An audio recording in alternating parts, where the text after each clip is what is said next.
ஆராதனையிலே களி கூறத்தக்க ஆண்டவரே, இந்த ஆராதனையிலே ஒரு விடுதலையை பெறத்தக்க ஆண்டவரே, இந்த ஆராதனையிலே ஒரு சுகத்தை பெறத்தக்க ஆண்டவரே, இந்த ஆராதனையிலே ஒரு மன திரும்பலுக்கு ஏதுவான காரியத்தை பெறத்தக்க ஒவ்வொருவர்களையும் ஆயத்தப்படுத்துவீராக. புதிதாய் வருகிறவர்கள் ஆண்டவரே, இந்த இடத்திலே அப்பா பிசாசன் குருடாய்க்கு கண்கள் திறக்கப்படத்தக்க, அவர்களுக்குள்ள இருக்கிற ஆண்டவரே எல்லா இருள் நீங்கி ஒரு வெளிச்சம் பிரவாசிக்கத்தக்க, இந்த இடத்திலே ஒரு அன்பை காணத்தக்க, ஒரு சமாதானத்தை காணத்தக்க, ஒரு சுகத்தை காணத்தக்க, ஒரு விடுதலையை காணத்தக்க தேவ ஆவியானவரை நடத்துவீராக. அப்பா ஒவ்வொருவர்களையும் பொறுப்படுத்திக் கொள்வீராக. நீர் ஆளுகை செய்வீராக. இந்த சபையானது மலை மேலுள்ள பட்டணம், அது எப்பொழுதும் மறைவா இருக்க முடியாத ஆண்டவரே. அப்பா நீரை எல்லாவற்றிலும் ஆளுகை செய்து நடத்துபவர், திட்டங்கள் தருபவர் நீர்தான், செயல்படுத்தி நடத்துபவர் நீர்தான் ஆண்டவரே. உம்மை ஸ்தோத்திரிக்கிறோம், உம்மை ஸ்தோத்திரிக்கிறோம், மகிமைப்படுத்துகிறோம். தேவ பிரசன்னம், தேவ வல்லமை வந்திருக்கிற யாவரையும் மூடட்டும் ஆண்டவரே. இருதயத்தை சிந்த எண்ண நினைவுகள் எல்லாமுடைய பக்கமாய் திறப்பப்படட்டும் ஆண்டவரே. தேவ ஆவியானவர் நம்முடைய வார்த்தையை கொண்டு கூட நீர் இடைப்பட்டு நடத்த போறதுக்காக நன்றி நன்றி நன்றி நன்றி. வறண்ட நிலத்திலே ஆண்டவரே அப்பா வயல்வெளி வளரத்தக்கதாக, அப்பா நம்முடைய வசனம் நடப்படத்தக்கதாக இப்படியாக நீர் ஆளுகை செய்து நடத்த போறதுக்காக நன்றி.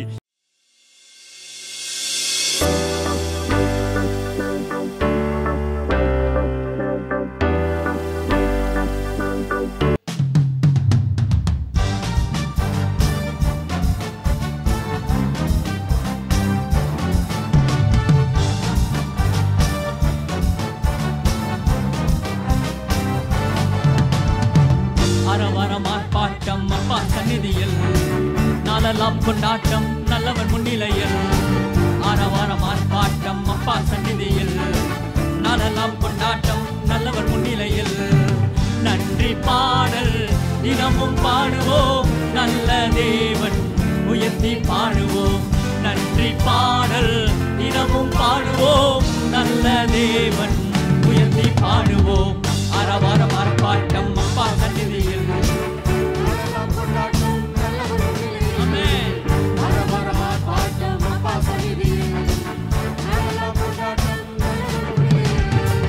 கல்வாரி சிலுவையிலே கர்த்தரேசு வெற்றி சிறந்தார்.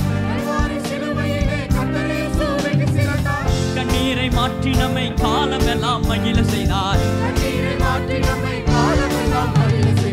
நன்றி பாடல் தினமும் பாடுவோம், நல்ல தேவன் உயர்த்தி பாடுவோம். நன்றி பாடல் தினமும் பாடுவோம், நல்ல தேவன் உயர்த்தி பாடுவோம். அரவரம் ஆர்ப்பாட்டம் அப்பா சந்நிதியில், நடனம் கொண்டாட்டம் நல்லவர் முன்னிலையில். அரவரம் ஆர்ப்பாட்டம் அப்பா சந்நிதியில், நடனம் கொண்டாட்டம் நல்லவர் முன்னிலையில். கிறிஸ்துவை நம்பினதால் பிதாவுக்கு பிள்ளையானோம், அப்பானு கூப்பிடப்படும் ஆவியால நிரப்பப்பட்டோம். நன்றி பாடல் தினமும் பாடுவோம், நல்ல தேவன் உயர்த்தி பாடுவோம். நன்றி பாடல் தினமும் பாடுவோம், நல்ல தேவன் உயர்த்தி பாடுவோம். அரவரம் ஆர்ப்பாட்டம் அப்பா சந்நிதியில், நாளெல்லாம் கொண்டாட்டம் நல்லவர் முன்னிலையில். அரவரம் ஆர்ப்பாட்டம் அப்பா சந்நிதியில், நாளெல்லாம் கொண்டாட்டம் நல்லவர் முன்னிலையில். உயிர்த்த கிறிஸ்து நம்ம உள்ளத்திலே வந்துவிட்டார்,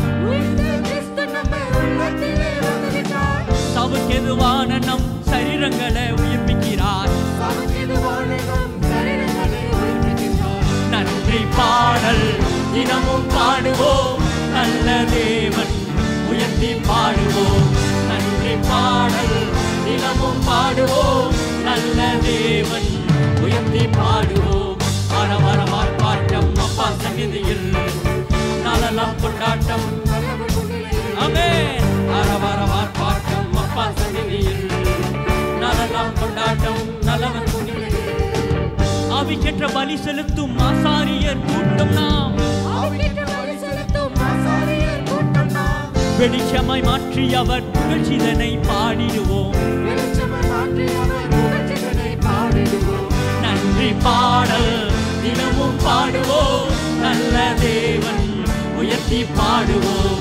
நன்றி பாடல் தினமும் பாடுவோம், நல்ல தேவன் உயர்த்தி பாடுவோம். அரவரம் ஆர்ப்பாட்டம் அப்பா சந்நிதியில், நாளெல்லாம் கொண்டாட்டம் நல்லவர் முன்னிலையில். ஆமென். அரவரம் ஆர்ப்பாட்டம் அப்பா சந்நிதியில், நாளெல்லாம் கொண்டாட்டம் நல்லவர். கிறிஸ்துவை நம்பினதால் பிதாவுக்கு பிள்ளையானோம். அப்பானுக்கு விடப்படும் ஆவியால நிரப்பப்பட்டோம். நன்றி பாடல் தினமும் பாடுவோம். நல்ல தேவன் உயர்த்தி பாடுவோம். நன்றி பாடல் தினமும் பாடுவோம். நல்ல தேவன் உயர்த்தி பாடுவோம். அரவரம் ஆர்ப்பாட்டம் அப்பா சந்நிதியில், நாளெல்லாம் கொண்டாட்டம் நல்லவர் முன்னிலையில். அரவரம் ஆர்ப்பாட்டம் அப்பா சந்நிதியில், நாளெல்லாம் கொண்டாட்டம் நல்லவர் முன்னிலையில். உயிர்த்த கிறிஸ்து நம்மை உள்ளத்திலே வந்துவிட்டார். சவுக்கெதுவான நம் சரீரங்களை உயிர்ப்பிக்கிறார். நன்றி பாடல் தினமும் பாடுவோம். நல்ல தேவன் உயர்த்தி பாடுவோம். நன்றி பாடல் தினமும் பாடுவோம். நல்ல தேவன் உயர்த்தி பாடுவோம்.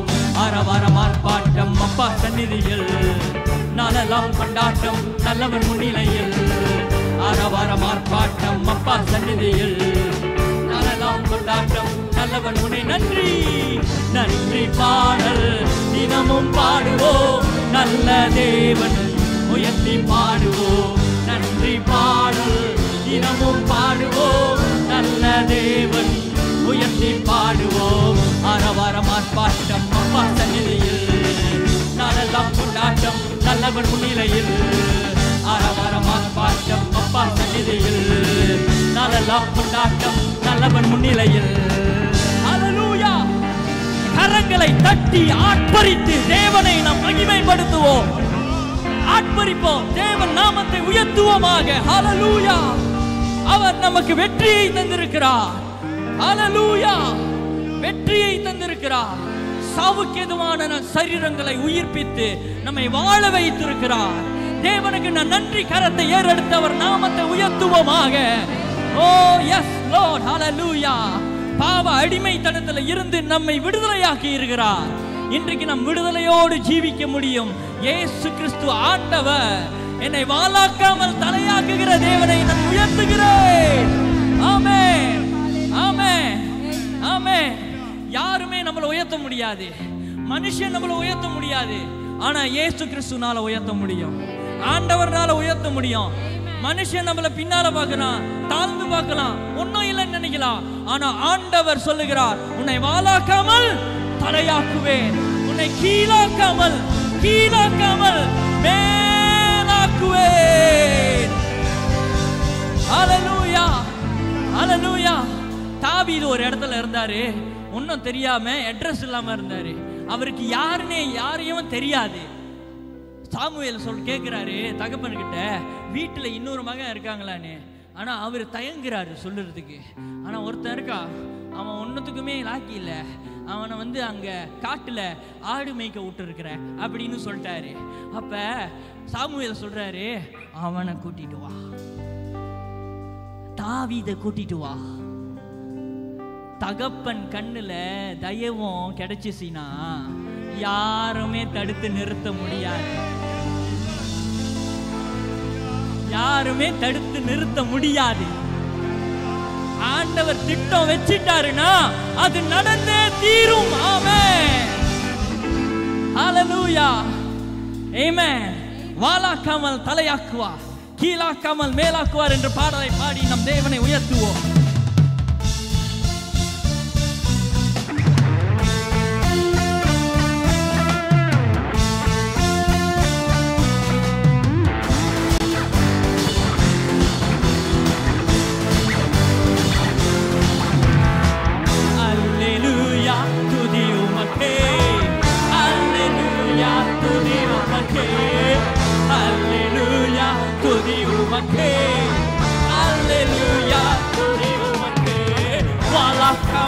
என்னை தலையாக்குவே, கீழாக்காமல் என்னை மேலாக்குவே. வாளாக்காமல் என்னை கீழாக்காமல் என்னை மேலாக்குவீர்.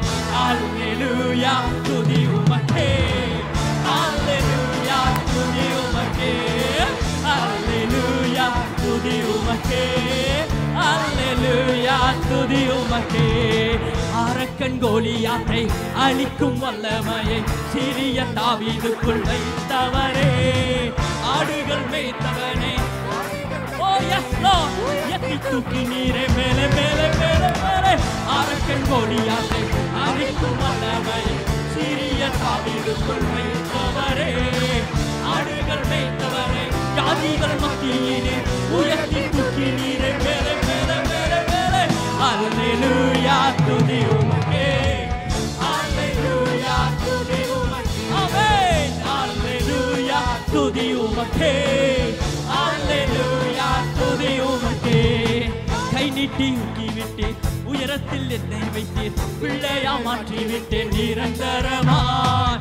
புத்தியை தட்டி விட்டேன், சாபங்களை போக்கி விட்டேன், சிங்காரம் தந்து விட்டேன் நிரந்தரமாய். கை நீட்டி தூக்கி விட்டேன், உயரத்தில் என்னை வைத்தேன், பிள்ளையா மாற்றி விட்டேன் நிரந்தரமாய். புத்தியை தட்டி விட்டேன், சாபங்களை போக்கி விட்டேன், சிங்காரம் தந்து விட்டேன் நிரந்தரம். அல்லேலூயா அல்லேலூயா. Oh yes Lord. Hallelujah to the Amen. Hallelujah to the Hallelujah to the wala kamal என்னை தலையாக்குவீர், கீழாக்காமல் என்னை மேலாக்குவீர். வாலாக்காமல் என்னை தலையாக்குவீர், கீழாக்காமல் என்னை மேலாக்கு. அல்லேலூயா அல்லேலூயா துதி உமக்கே, அல்லேலூயா துதி அல்லேலூயா.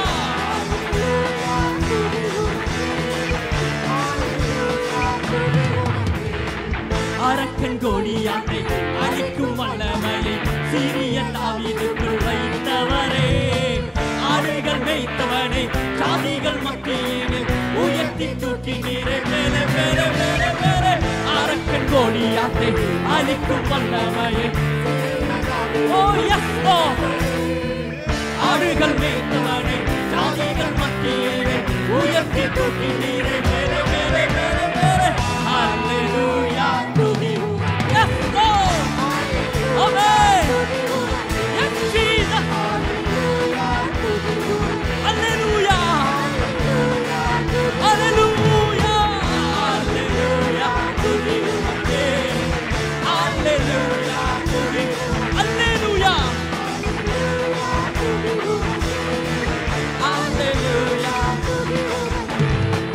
கை நீட்டி தூக்கி விட்டு உயரத்தில் என்னை விட்டு, பிள்ளையா மாற்றி விட்டு நிரந்தரமா. தூசியை தட்டி விட்டு, சாபங்களை போக்கி விட்டு, சிங்காரம் தந்து விட்டு நிரந்தரமா. கை நீட்டி தூக்கி விட்டு உயரத்தில் என்னை விட்டு, பிள்ளையா மாற்றி விட்டு நிரந்தரமா. தூசியை தட்டி விட்டு, சாபங்களை போக்கி விட்டு, சிங்காரம் தந்து விட்டு அல்லேலூயா அல்லேலூயா. அல்லேலூயா அல்லேலூயா துதி உமக்கே, அல்லேலூயா துதி உமக்கே.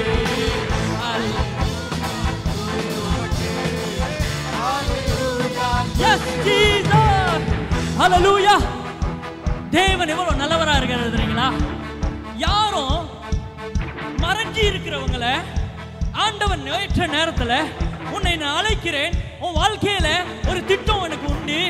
இந்த நாளில தேவன் சொல்லுகிறார், நீங்க மறைஞ்சி இருக்கலாம், நீங்க ஒளிஞ்சி இருக்கலாம், யாருக்கும் தெரியாம இருக்கலாம். இன்னைக்கு ஆண்டவர் சொல்றாரு, உயர்த்துற நேரம் வந்து விட்டது, உயர்த்துற நேரம் வந்து விட்டது. என் நாமத்தை தரிக்கப்பட்ட என் ஜனங்களை நான் உயர்த்துகிற நேரம் வந்து விட்டது. என் பிள்ளைகளை நான் உயர்த்தாம இருப்பேனோ? அவர்களை நான் உயர்த்தி அவர்களை அழகுபடுத்தி நான் காட்பேன் என்று தேவன் சொல்லுகிற வார்த்தை இது. ஆமென். அல்லேலூயா அல்லேலூயா துதி உமக்கே, அல்லேலூயா அல்லேலூயா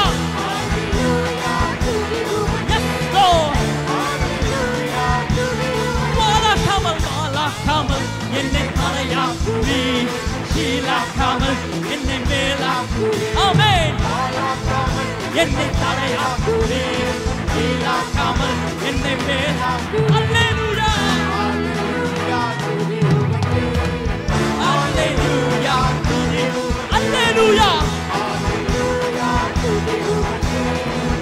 அல்லேலூயா அல்லேலூயா அல்லேலூயா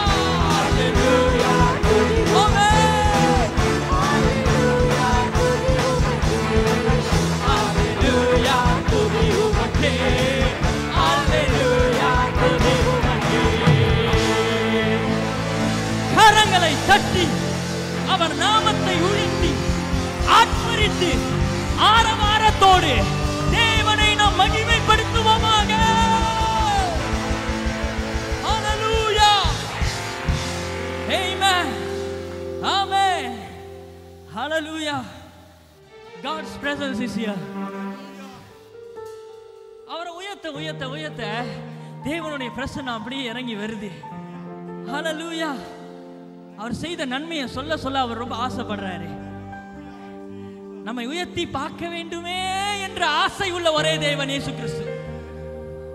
அதனால்தான் நம்மளுக்கு நல்ல மேய்ப்பரா இருக்கிறாரு. He is a good shepherd. Jesus said, I am a good shepherd. நானே நல்ல மேய்ப்பன். இந்த நல்ல மேய்ப்பன் பின்னால போனா குறை ஒன்றும் வராது. ஒவ்வொரு நாளும் தேவையான காரியங்களை அவர் செய்வேன்னு வாக்குத்தத்தம் பண்ணி இருக்கிறாரு. இன்னைக்கு ஒவ்வொரு நாளும் நம்மளுக்கு தேவைப்படுகிற அந்த தேவைகள் வந்து சேரும். ஏன்னா ஆண்டவர் இயேசு கிறிஸ்து நமக்கு மீட்பரா இருக்கிறார்.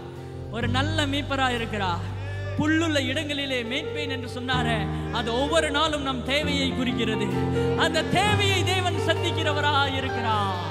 ஆமென் ஹல்லேலூயா. ஓ எஸ் லார்ட். நல்ல மீட்பரே என்று பாடலை பாடி அவர் நாமத்தை உயர்த்துவோம்.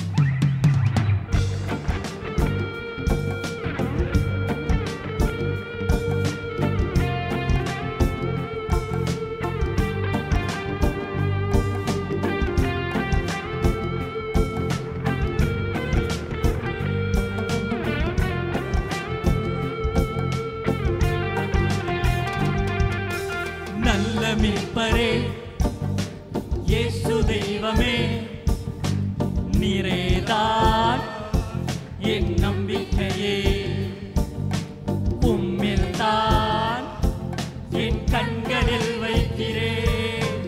உம்மைதான் என் பின்பற்றுவேன். நல்ல மீட்பரே நல்ல மீட்பரே இயேசு தெய்வமே, நீரேதான் என் நம்பிக்கையே.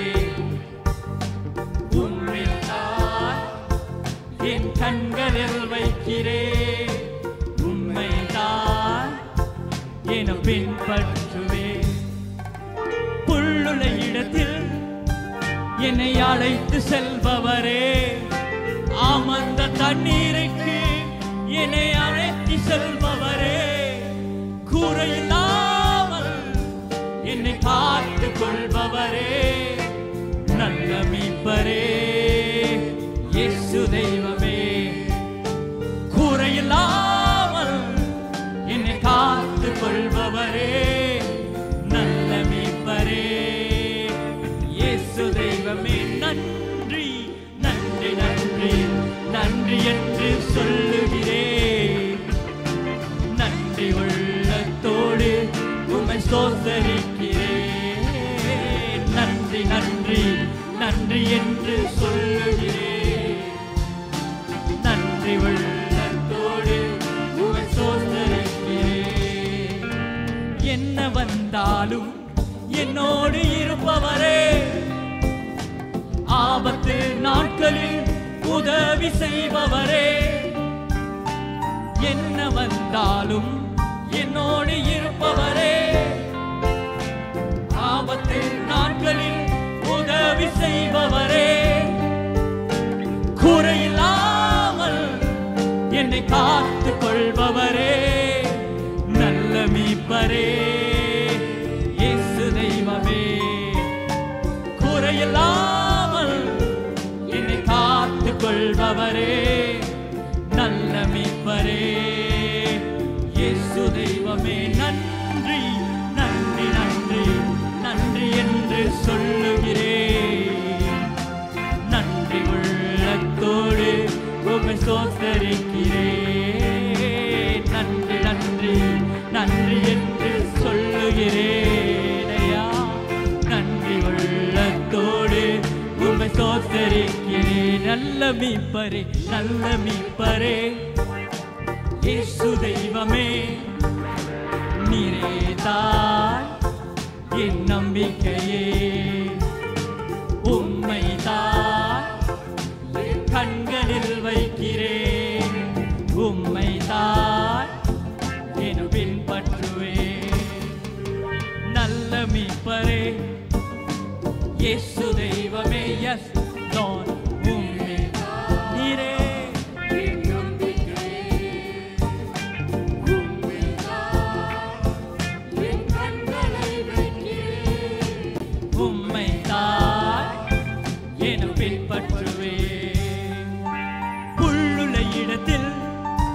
என்னை நடத்தி செல்பவரே, ஆமந்த தண்ணீருக்கு என்னை அழைத்து செல்பவரே, குறையில்லாமல் என்னை காத்து கொள்பவரே, நல்ல மீட்பரே இயேசு தெய்வமே. குறையில்லாமல் என்னை காத்து கொள்பவரே, நல்ல மீட்பரே இயேசு தெய்வமே. நன்றி நன்றி நன்றி நன்றி என்று சொல்லுகிறேன். நன்றி உள்ளத்தோடு உம்மை ஸ்தோத்தரிக்கிறேன். நன்றி நன்றி நன்றி என்று சொல்லுகிறேன் ஐயா. நன்றி உள்ளத்தோடு உம்மை ஸ்தோத்தரிக்கிறேன். நன்றி நன்றி நன்றி நன்றி என்று சொல்லுகிறேன். நன்றி உள்ளத்தோடு உம்மை ஸ்தோத்தரிக்கிறேன். நன்றி உள்ளத்தோடு உம்மை ஸ்தோத்தரிக்கிறேன். இயேசுவே நன்றி உள்ளத்தோடு உம்மை ஸ்தோத்தரிக்கிறேன். நன்றி உள்ளத்தோடு உம்மை ஸ்தோத்தரிக்கிறேன். ஓ நன்றி, உமக்கே நன்றி. ஒவ்வொரு நாளும் கூட இருந்து நடத்துகிறவரே உமக்கே நன்றி. எங்களை நடத்துகிற தெய்வமே உமக்கே நன்றி செலுத்துகிறோம். நீரே வல்லவர், நீரே நல்லவர், உதவி செய்கிற தேவனாய் இருக்கிறேன். நன்றி நன்றி உள்ளத்தோடு உம்மை ஸ்தோத்தரிக்கிறேன். நன்றி உள்ளத்தோடு உம்மை ஸ்தோத்தரிக்கிறேன்.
நம்ம அனைவருக்கும் தெரிஞ்ச ஒரு பகுதி.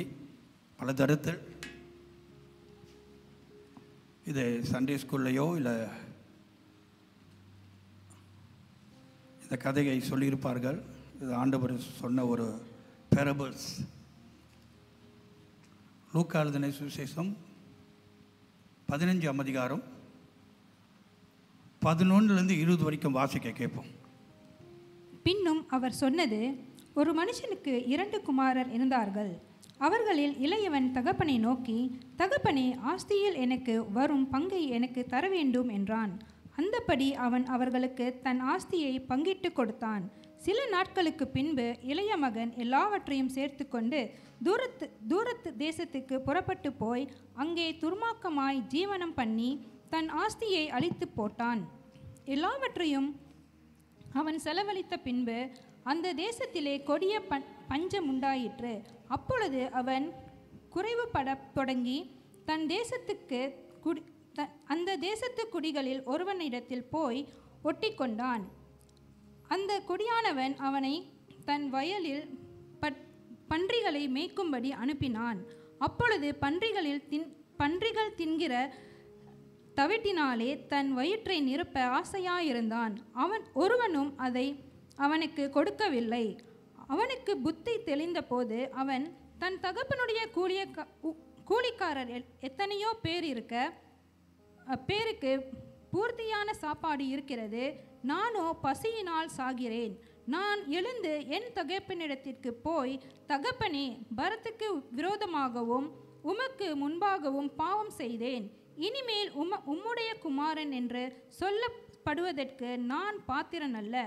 உம்முடைய கூலிக்காரரில் ஒருவனாக என்னை வைத்துக்கொள்ளும் என்பேன் என்று சொல்லி எழுந்து புறப்பட்டு தன் தகப்பனிடத்தில் வந்தான். அவன் தூரத்தில் வருகிற போதே அவனுடைய தகப்பன் அவனை கண்டு மனதுருகி ஓடி அவன் கழுத்தை கட்டிக்கொண்டு அவனை முத்தம் செய்தான். பிதாவே, இந்த வேலைக்காக நன்றி செலுத்துகின்றோம்.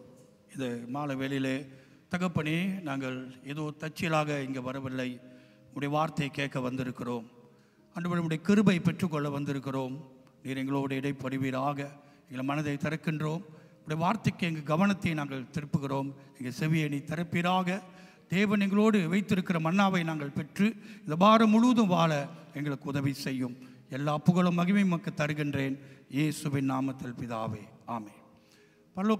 இந்த வேளையில் கூட அன்பானவர்களே, நம்ம பரலோக பிதாவுடைய அன்பை எவ்விதமாக புரிந்து கொண்டிருக்கிறோம் என்ற தலைப்பில் நான் உங்களோட பேச வந்தேன்.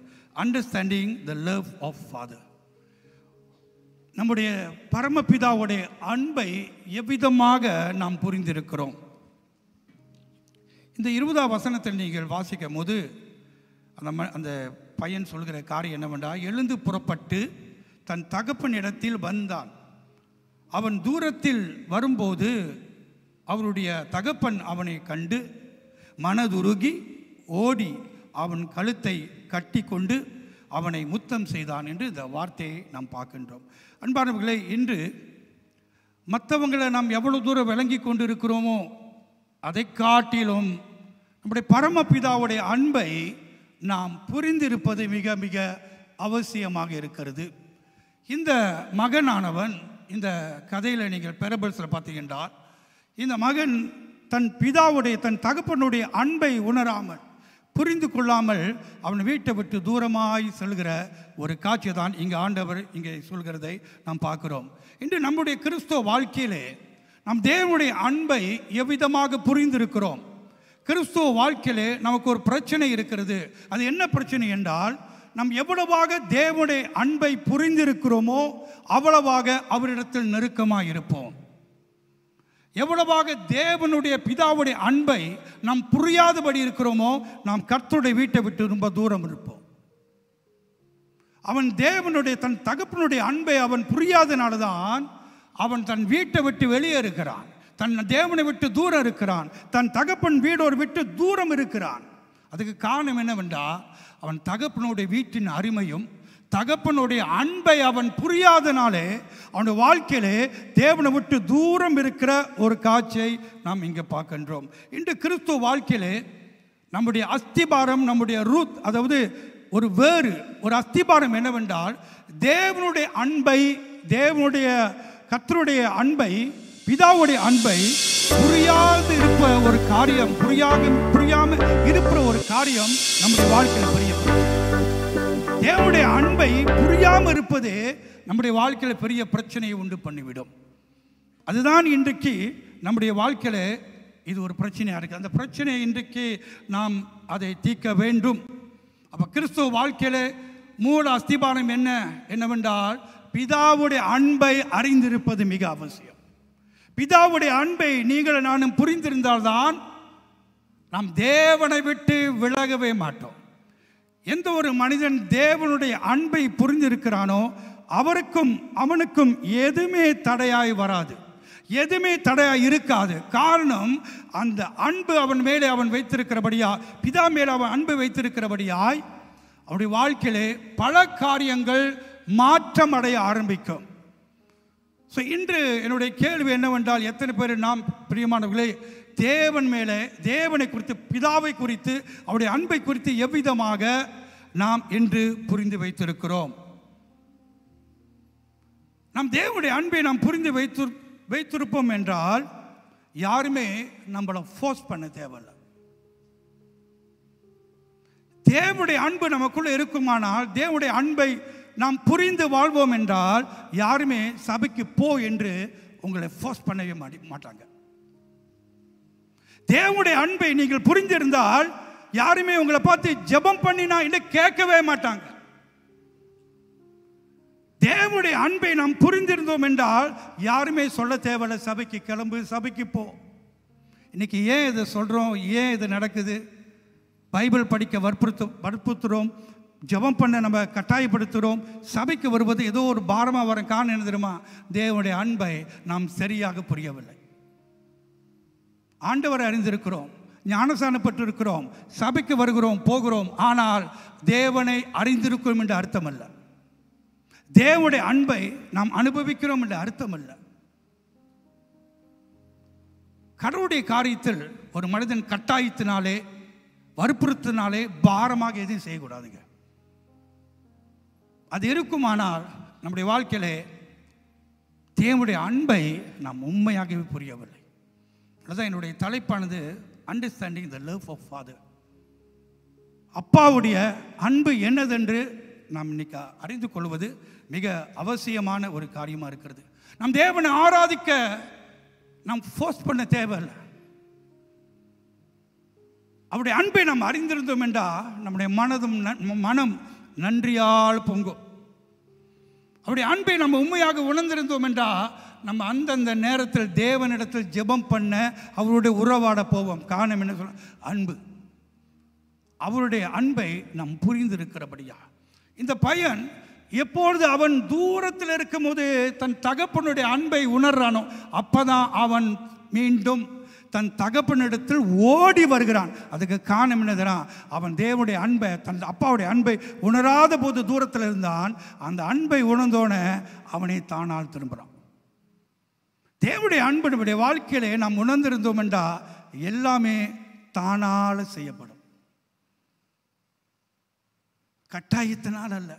ஒரு மனைவி புருஷனை பார்த்து, கணவர் மனைவியை பார்த்து, பெற்றோர் பிள்ளையை பார்த்து, நீ இதை செய், ஜெபம் பண்ணு, சபைக்கு கிளம்பலையா கட்டாயப்படுத்துகிற மாதிரி இருக்கும். ஏன் சொல்லுங்கள்? பிகாஸ் ஆண்டவருடைய அன்பை நம்ம புரியவே இல்லை. அதான் அப்படி நடக்குது. நம் தேவனுடைய அன்பை உண்மையாகவே நாம் உணர்ந்திருந்தோம் என்றால் பிரியமானவர்களே, அந்த அன்பை நாம் அனுபவித்தோம் என்றால் நாம் கர்த்தருடைய வீட்டை விட்டு, அவருடைய சமூகத்தை விட்டு தூரம் போகவே மாட்டோம். அநேக வேளையிலே பிரியமானவர்களே நாம் சொல்கிறோம், நான் ஏன் சபைக்கு வரவில்லை, ஏன் ஜெபிக்கவில்லை என்று ரொம்ப களைப்பாக இருக்குது. அது காரணம் அல்ல. ஒருவேளை நாம் சொல்கிறோம், நாம் ஏன் சபைக்கு வரவில்லை, எனக்கு உடம்பு சரியில்லை, அதுவும் காரணம் அல்ல. ஏன் நம்ம ஆண்டவர் வீட்டுக்கு வரவில்லை, சோம்பேறி, அதுவும் காரணம் அல்ல. நம்ம ஏன் ஆண்டவர் சமூகத்தில் வர முடியல, வேலை என்று சொல்கிறோம், அது கூட காரணம் இல்லை. சில வேளை ஏன் சர்ச்சுக்கு நம்ம வரல, ஏதோ ஒரு ஃபங்க்ஷன், ஏதோ ஒரு நிகழ்ச்சின்னு சொல்கிறோம், அது கூட காரணம் இல்லை. இதுக்கு காரணம் என்னவென்றால் தேவனுடைய அன்பை நாம் சரியாக புரிந்து கொள்ளவில்லை. நமக்கும் ஆண்டவருக்கும் அந்த சரியான அன்பு புரிந்து கொள்ள இருக்குமானால் எதுவுமே நமக்குள்ள நுழையாது.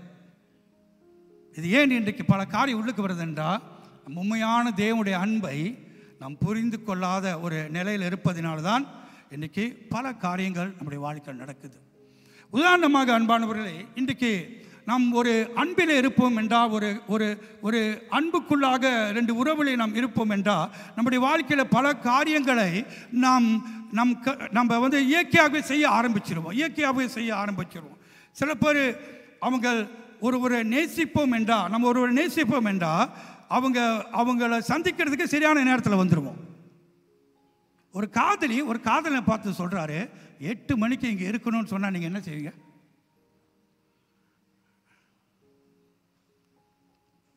அரை மணி நேரம் முன்னுக்கே இருப்பீங்க. ஏன் சொல்லுங்க? அன்பு, அந்த காதல். ஏன் அரை மணி நேரம் அங்கே ஏன் நிற்கிறோம்? ஒன்று அவள் திட்டுவா, மணி என்ன, அவளுக்கு பயந்துனாச்சும் ஓடிடும். ஏன்? அந்த மேலே இருக்கிற அன்பு. இவளுக்கு சரியான நேரத்தில் வந்து விடும். காரணம் என்ன? அந்த அன்பு. ஒரு கல்யாணம் நடக்கிறது கூட சரியான நேரத்தில் ஆரம்பிப்பாங்க. ஏன்? மணவாளனுக்கு உட்காந்துருக்கா, மணவாட்டியோ சரியான நேரத்தில் வருவாங்க. சில திருமணத்தில் சரியான நேரத்தில் கூட வரமாட்டாங்க. ஆனால் அந்த அன்பை நாம் ஒருவருக்கு புரியும் போது நாம் சரியான நேரத்தில் அங்கே வந்து விடுவோம். அதுக்கு காரணம் என்னவென்றால், நம்ம அன்பை புரிந்திருக்கிறோம். அடுத்தது, நாம் எந்த காரியத்திலும் தியாகம் செய்ய ஆயத்தமாக இருப்போம். ஏன் சொல்லுங்க? அன்பு. எந்த காரியத்திலும் நாம் தியாகம் செய்ய அன்பு. ஏற்கனவே தியாகமே இருக்காது நம்ம வாழ்க்கையில். ஆனால் அன்பில் நாம் விழுந்து விட்டோம் என்றால், அந்த காதலில் விழுந்து விட்டோம் என்றால், அந்த நேசத்தில் விழுந்து விட்டோம் என்றால், தியாகம் செய்வது நமக்கு பெரிய பிரச்சனை இல்லை. எதை வேணாலும் விட்டு விடுவோம், எதை வேணாலும் தள்ளி விடுவோம். ஏன் சொல்லுங்க? அன்பு. ஏன்னா அந்த நபருடைய அன்பை நாம் புரிந்திருக்கிறபடியால் எல்லாவற்றையும் விடுவதற்கு, தியாகம் செய்வதற்கு ஆயத்தமாக இருப்போம். அதுக்கு காரணம் என்னவென்றால், அந்த நபருடைய அன்பை நாம் அதை அடைஞ்சிட்டோம். அடுத்தது, நம்ம உண்மையாகவே அந்த அன்பிலே, அந்த நபருடைய அன்பை நாம் விழுந்திருப்போம் என்றால், எங்கும் செல்ல ஆயத்தமாக இருப்போம். எங்கும் செல்ல ஆயத்தமாக இருப்போம். கணவன் மனைவி உறவிலும் சரி, காதல்கள் உறவிலும் சரி, அவங்க என்ன ஒரு 100 கிலோமீட்டர் போகணும், நடந்து போனாலும் நடந்து போவாங்க. ஏன் சொல்லுங்க? அது பாரமாக இருக்காது. பிகாஸ் அன்பு. வாங்க இங்கே போவோம் அப்படி சொன்னால் உடனே கிளம்பிடுவார். என்ன தான் டைட்டாக இருக்கட்டும், இப்போ தான் வேலை விட்டு வந்தேன், காதலி சொல்லிட்டான். நம்ம அப்படியே அடங்கி போயிடுவோம். இது பிகாஸ் அந்த லவ். இது இல்லை என்று சொல்லுங்க பார்ப்போம். சில காதலிக்காத ஒரு நபரையும் காதலிச்சோன்னு அவனை பாருங்க, அவன் நடக்கிற விதமே வேறு. அன்பில் விழுந்துட்டான், பாசத்தில் விழுந்துட்டான். அதனால் அவனுடைய எல்லா காரியம் உடுத்துறது கூட வேறு மாதிரி இருக்கும். ஏற்கனவே அழகாக உடுத்த மாட்டான், இப்போ அழகாக உடுத்துவான். ஏற்கனவே ஊன்னு இருப்பான், ஆனால் அங்கே கேர்ள் ஃப்ரெண்ட் இருக்குன்னா இவர் ரொம்ப கட்டுப்பாடாக இருப்பார். ஏன்? எல்லா ஸ்டைலும் மாறும். ஏன்னா ஒரு நபர் அங்கே இருக்கிறார், தன்னை நேசிக்கிற, தன்னை விரும்புகிற ஒரு நபர் அங்கே இருக்கிறதுனால இவன் லைஃப் ஸ்டைல்லாம் கொஞ்சம் மாறும். சில பேர் பாருங்க, அந்த நபரை அடைவதற்காக கெட்டவன் கூட நல்லவன் ஆயிடுவான். பார்த்துருக்கீங்களா? சிகரெட் குடிக்கணும் கூட என் காதலிக்காக விடுறேன்னுமா. குடிகாரன் கூட உனக்காக நான் எல்லாத்தையும் விட்டுறேன்னுவான். ஏன் சொல்லுங்க? அன்பின் முகத்தில் இருக்கான். ஆனால் அது கல்யாணம் பண்ணது தான் தெரியும் உண்மையாக விட்டானா இல்லையான்னு. ஏன்? அந்த காதல், அந்த அன்பில் இருக்கும்போது தன்னுடைய அடுத்த நபருக்காக எதையும் தியாகம் செய்ய, எதையும் சகிக்க, எதையும் விட ஆயத்தமாக இருப்பாங்க. காரணம், அவங்க அன்பில் மூழ்கி இருக்கிறார்கள். அந்த அன்பில் மூழ்கி இருப்பதனால் இப்படிப்பட்ட ஒரு காரியம் நடக்கின்றது. அது மட்டுமல்ல, அந்த அன்பு என்ன செய்கிறது? அவர் ஒரு வித்தியாசமான மரியாதையை கொடுக்கறதுக்கு தூண்டுகோலாக மாறிவிடும். வித்தியாசமான கனத்தையும் மரியாதையும் அந்த நபருக்கு செலுத்துவோம். காரணம், அவரை நாம் நேசிக்கின்றோம். அந்த நபரை நேசிக்கிறபடியால் நம்ம கனம் செலுத்துவோம். அந்த நபரை நேசிக்கிறபடியாக அவங்கள யாராச்சும் சொல்லிட்டா இவருக்கு சுருக்குன்னு ஏறிடும். உடனே டிஃபைன். அவங்க தவறு செய்கிறாங்களோ இல்லையோ இவர் டிஃபைன் பண்ணுவார். ஏன் சொல்லுங்க? அவங்க 2 பேரும் இருக்கிற அன்பினாலே அந்த டிஃபைன்லாம் நடக்கும். இதெல்லாம் ப்ராக்டிக்கலாக நான் பேசிக்கிட்டு இருக்கேன். 2 பேரோட உறவை பேசிக்கிட்டு இருக்கேன். ஏன்னா அந்த 2 பேர் உறவு அந்த அன்பில் இருக்குமானா அவங்க லைஃப் அப்படியே எவ்விதமாக மாறாத நபர் மாறி விடுவார்கள். காரணம், அந்த ஒருவருக்கொருவர் அவர்களுக்குள்ள அன்பு பாருங்க. அந்த அன்பு என்ன செய்யறது? அவர்கள் ஒருவருக்கொரு சேவை செய்ய தூண்டுது. சேவை செய்ய கட்டாயத்தினால சேவை செய்வாங்க. காலை கழுவுறது கூட ரெடியாக இருப்பாங்க, தூக்கிட்டு வர்றது கூட ரெடியாக இருப்பாங்க. சாப்பாடு வாங்கிட்டு வேணா உடனே வாங்கிட்டு வந்துடுங்க. ஏன் சொல்லுங்கள், அந்த அன்பு அங்கே ரொம்ப வேலை செய்யுது. அது ரொம்ப வேலை செய்ய நான் சொல்கிற இந்த காரியம் யார் யார் காதலிச்சிருக்கீங்க நேசிரி உங்களுக்கு எல்லாம் புரியும். மற்றவங்களுக்கு புரியவே புரியாத நான் என்ன சொன்னாலும். ஏன் சொல்லுங்கள், இன்னும் அதுக்குள்ளே நீங்கள் வரலை. இதே உறவை நீங்கள் கடவுளுக்குள்ளே கொண்டு வந்தால் இது இப்படி தான் செயல்படும். இது இப்படி தான் செயல்படும். இதே உறவை நம் கடவுளுக்குள்ளே கொண்டு வந்தோம் என்றால் அது அப்படி தான் செயல்படும். அப்போ பிதாவுடைய அன்பை நாம் அனுபவித்தோம் என்றால் நம்முடைய செயல்கள், நம்முடைய நோக்கங்கள், நம்முடைய உற்சாகம், நம்முடைய வாஞ்சிகள், நம்முடைய எண்ணங்கள் எல்லாம் மாறிவிடும். காரணம் என்னவென்றால் தேவனை குறித்து ஒரு அன்புக்குள்ளாக மூழ்கி இருக்கிறோம். அந்த அன்பை நாம் புரிந்து கொள்ளும்படியாய் நம்முடைய வாழ்க்கையில வித்தியாசமான காரியங்கள் நடக்கின்றது. அப்போ ஆண்டவருடைய அன்பை நாம் புரிந்திருக்கும் போது என்ன நடக்குது? அவருக்குள்ள மரியாதையை கொடுக்கின்றோம், அவருக்குள்ள கனத்தை நாம் கொடுக்கின்றோம். அவருக்கு நாம் எதெல்லாம் விட வேண்டுமோ அதெல்லாம் விட்டு விடுவோம். எதெல்லாம் செய்யணுமோ அதை யாரும் வற்புறுத்த தேவையில்லை, நாம் தானாலே செய்வோம். அன்பானவரே, இன்று ஊழியம் செய்வதோ இன்று கொடுப்பதோ எதுவானாலும் இது கட்டாயத்தினால இல்லை, இது அன்பின் மித்தமாக நாம் செயல்படுகிறோம். அப்போ தேவனுடைய அன்பை நீங்கள் உணர்ந்திருந்தால் தானால ஜெபிப்பீர்கள். இன்றைக்கு நம்ம குடும்பத்தில் ஒருவருக்கு பாருங்கள், தனிப்பட்ட அறையிலே நீங்கள் என்ன பண்ணுகிறீர்கள்? ஜெபம் பண்ணுறீங்களா? நீங்கள் ஜெபம் பண்ணினா நான் சொல்கிறேன், நீங்கள் தேவனுடைய அன்பை உணர்ந்து விட்டீங்க. உங்கள் அம்மா அப்பா சொல்லாமல் பிள்ளைகள் நீங்கள் போய் ஜெபம் பண்ண ஆரம்பிச்சிட்டிங்களா, அறிந்து கொள்ளுங்கள், நீங்கள் பிதாவுடைய அன்பை உங்கள் உள்ளத்தில் வந்து விட்டது. அப்போ நம்ம லைஃப்பில் கடவுளை அறிந்தாதான் இப்படிப்பட்ட காரியம் நடக்கும். தேவனை நாம் அனுபவிக்கும் போது, அவருடைய அன்பை நம்ம அண்டர்ஸ்டாண்ட் பண்ணும்போது தான் சேர்ச்சுக்கு உங்களுக்கு சொல்லவே தேவையில்லை, வாரம் இங்கே இருப்போம். ஏன் சொல்லுங்கள், என் பிதாவுடைய அன்பு என்னை இங்கே அழைத்து கொண்டு வந்துருச்சு. அல்லேலூயா. இன்றைக்கு நாம் இங்கே சபைக்கு எதுக்காக வருகிறோம்? உங்களுக்கு தெரியுமா எதுக்காக வருகிறோம் என்று? தேவனுடைய அன்பை அனுபவிக்க, தேவனுடைய கிருபை பெற்றுக்கொள்ள, தேவனுடைய பரிசுத்தாவிய ஐக்கியத்தை பெற்றுக்கொள்ள. அதனால தான் பாருங்கள், ஒவ்வொரு நிருபத்தையும் நீங்கள் வாசித்து பார்த்தீங்களா, வேதாகமத்தில் குறிப்பாக பவுல் எழுதுறது, பீட்டர் எழுதுகிற ஒவ்வொரு நிருபத்திலையும் அவங்க நிருபத்தை முடிக்கும் போது என்ன தெரியுமா சொல்லுவாங்க? பிதாவுடைய அன்பும் இயேசு கிறிஸ்துவின் கிருபையும் பரிசுத்த ஆவியின் அன்னோனி ஐக்கியமும் உங்களோடு இருப்பதாக என்று சொல்லி சபையை பெனிடிக்ஷன் மூலமாக ஆசீர்வதிக்கிறதை நீங்க பார்க்கலாம். ஒரு சபை போகிறதுக்கு முன்பதாக இந்த பெனிடிக்ஷனை பெற்று தான் போகணும். நீங்க போகாவிட்டால் தேவ கிருபை உங்கள் வாழ்க்கையில் வேலை செய்யாது, தேவ அன்பு உங்கள் வாழ்க்கையில் வேலை செய்யாது, பரிசுத்தாய் உறவு உங்கள் வாழ்க்கையில் வேலை செய்யாது. ஆனால் தான் பேதுரு, பவுல் எல்லா நிருபத்திலும் அவர் சபையை வாழ்த்துகிறார். As a spiritual father, they have to bless their children. சபையை ஆசீர்வதிப்பது ஊழியக்காரருக்கு தேவன் கொடுத்த ஒரு அதிகாரம். அதில் பிதாவுடைய அன்பு என்று சொல்கிறார். ஏனென்றால் நீங்கள் இந்த இடத்தை விட்டு போகும்போது பிதாவுடைய அன்பு உறவிலே போக வேண்டும். நீங்கள் இந்த இடத்தை விட்டு போகும்போது நான் ஆரம்பித்தது கிருபையினாலே, நான் வாழ்வது கிருபையினாலே, நிற்பது கிருபையினாலே, நான் மீண்டும் வருவது கிருபையினாலே, இந்த கிருபையை சுமந்து இந்த கிருபையில வாழும்படி உங்களை ஆசீர்வதித்து நான் வெளியே அனுப்புகிறேன். ஆனால் அநேக பேர் இந்த கடைசி ஜெபத்தில் கிளம்பிடுவாங்க. You're wasting your time. கடைசி நேரத்தில் இது உங்கள் வாழ்க்கையில் நடக்காததுக்கு காரணம் என்னவென்றால் தேவன் கொடுத்த இந்த முறை ஆசீர்வாதத்தை சபையிலே தேவன் வைத்திருக்கிறார். சமீபத்தில் வீட்டு கூட்டத்தில் இருக்கும்போது ஒரு அம்மா சாட்சி கொடுத்தாங்க, என் வாழ்க்கையில் இவ்வளோ பிரச்சனைகள், இவ்வளோ காரியம், ஆனால் தேவனுடைய கிருபை, தேவனுடைய கிருபை, தேவனுடைய கிருபை என்று சொன்னார்கள். நான் அப்பொழுது உணர்ந்தேன், ஆம், இந்த கிருபை எங்கே கிடைச்சிச்சு? சபையிலே வந்து ஆசீர்வதிக்கும் போது பெற்றுக்கொண்ட கிருபை. ஒரு வாரம் நீங்கள் வெளியே இருக்கும் போது உங்களை நடத்துவது தேவ கிருபை. நீங்கள் விழாதபடி தேவ கிருபை, நீங்கள் வேலை செய்யும்படி தேவ கிருபை, நீங்கள் சுகமாக இருக்கும்படி தேவ கிருபை, உங்களுக்கு பாதுகாப்பு தருவது தேவ கிருபை. இந்த கிருபை எங்கே கிடைக்கணும்? சபையில். எப்பொழுது? அந்த ஊழியக்காரர் உங்களை ஆசீர்வதிக்கும் போது. ஆனால் தான் பெனிடிக்ஷன் இஸ் வெரி இம்பார்ட்டன்ட். ஒவ்வொரு ட்ரெடிஷனல் சபையிலும் சரி, அவர்கள் கடைசியாக அந்த ஃபாதரும் சரி, அவங்க யாரும் அந்த ஜபத்தை செய்வாங்க. எதுக்கென்றால் சபையை ஆசீர்வதிக்க தேவன் அவ்விதமாக செயல்படுகிறார். ஒருவேளை இன்று கடந்த நாட்கள் நாம் அப்படி தவறு செய்திருப்போம் என்றால் இன்றையோடு நிறுத்தி விடுவோம். காரணம் என்ன? இந்த பெனிடேஷன் உங்கள் வாழ்க்கையில் வருவது தேவன் கொடுத்த ஒரு முறையாக இருக்கிறது. கடைசியாக பரிசுத்த ஆவியானவருடைய ஐக்கியம், அன்னோனி ஐக்கியம் யாரோடு இருப்பதாக, உங்களோடு இருப்பதாக என்று சொல்லி அனுப்புகிறேன். அப்போ நீங்கள் அந்த ஆசீர்வாதத்தை பெற்று சபை விட்டு வெளியே போகும்போது உங்களுக்கும் ஆவியானுக்கு ஒரு உறவு உண்டாயிருக்கும். நாம் காத்திருந்து அந்த ஜபத்தின் ஆசீர்வாதத்தை பெற்றுக்கொள்ள வேண்டும். ஏதோ ஒரு சடங்காச்சார பிரகாரம் அல்ல, ஏதோ ஒரு முடிவு நேரத்தில் ஆத்மா கர்த்தர் சோத்திரம் சொல்ல கடை எல்லாம் காணப்படுவாங்க. அதனால தாங்க அநேகருடைய வாழ்க்கையில் தேவ கிருபை வேலை செய்ய மாட்டுது.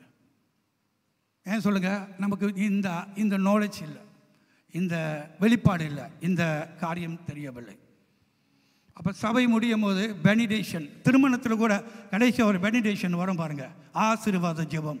அந்த தம்பதிகள் எவ்வளோ தூரம் அதை உணர்ந்து கேட்கிறார்களோ, எவ்வளோ தூரம் அதை அறிந்திருக்கிறார்களோ, அவ்விதமாக இந்த 3 காரியம் நம்முடைய வாழ்க்கையில் செயல்படும். ஸோ நம்முடைய வாழ்க்கையில் நம்ம வீட்டை விட்டு செல்லும் போது தேவன் ஆசீர்வதித்து நம்ம அனுப்ப வேண்டும். ஆமென்.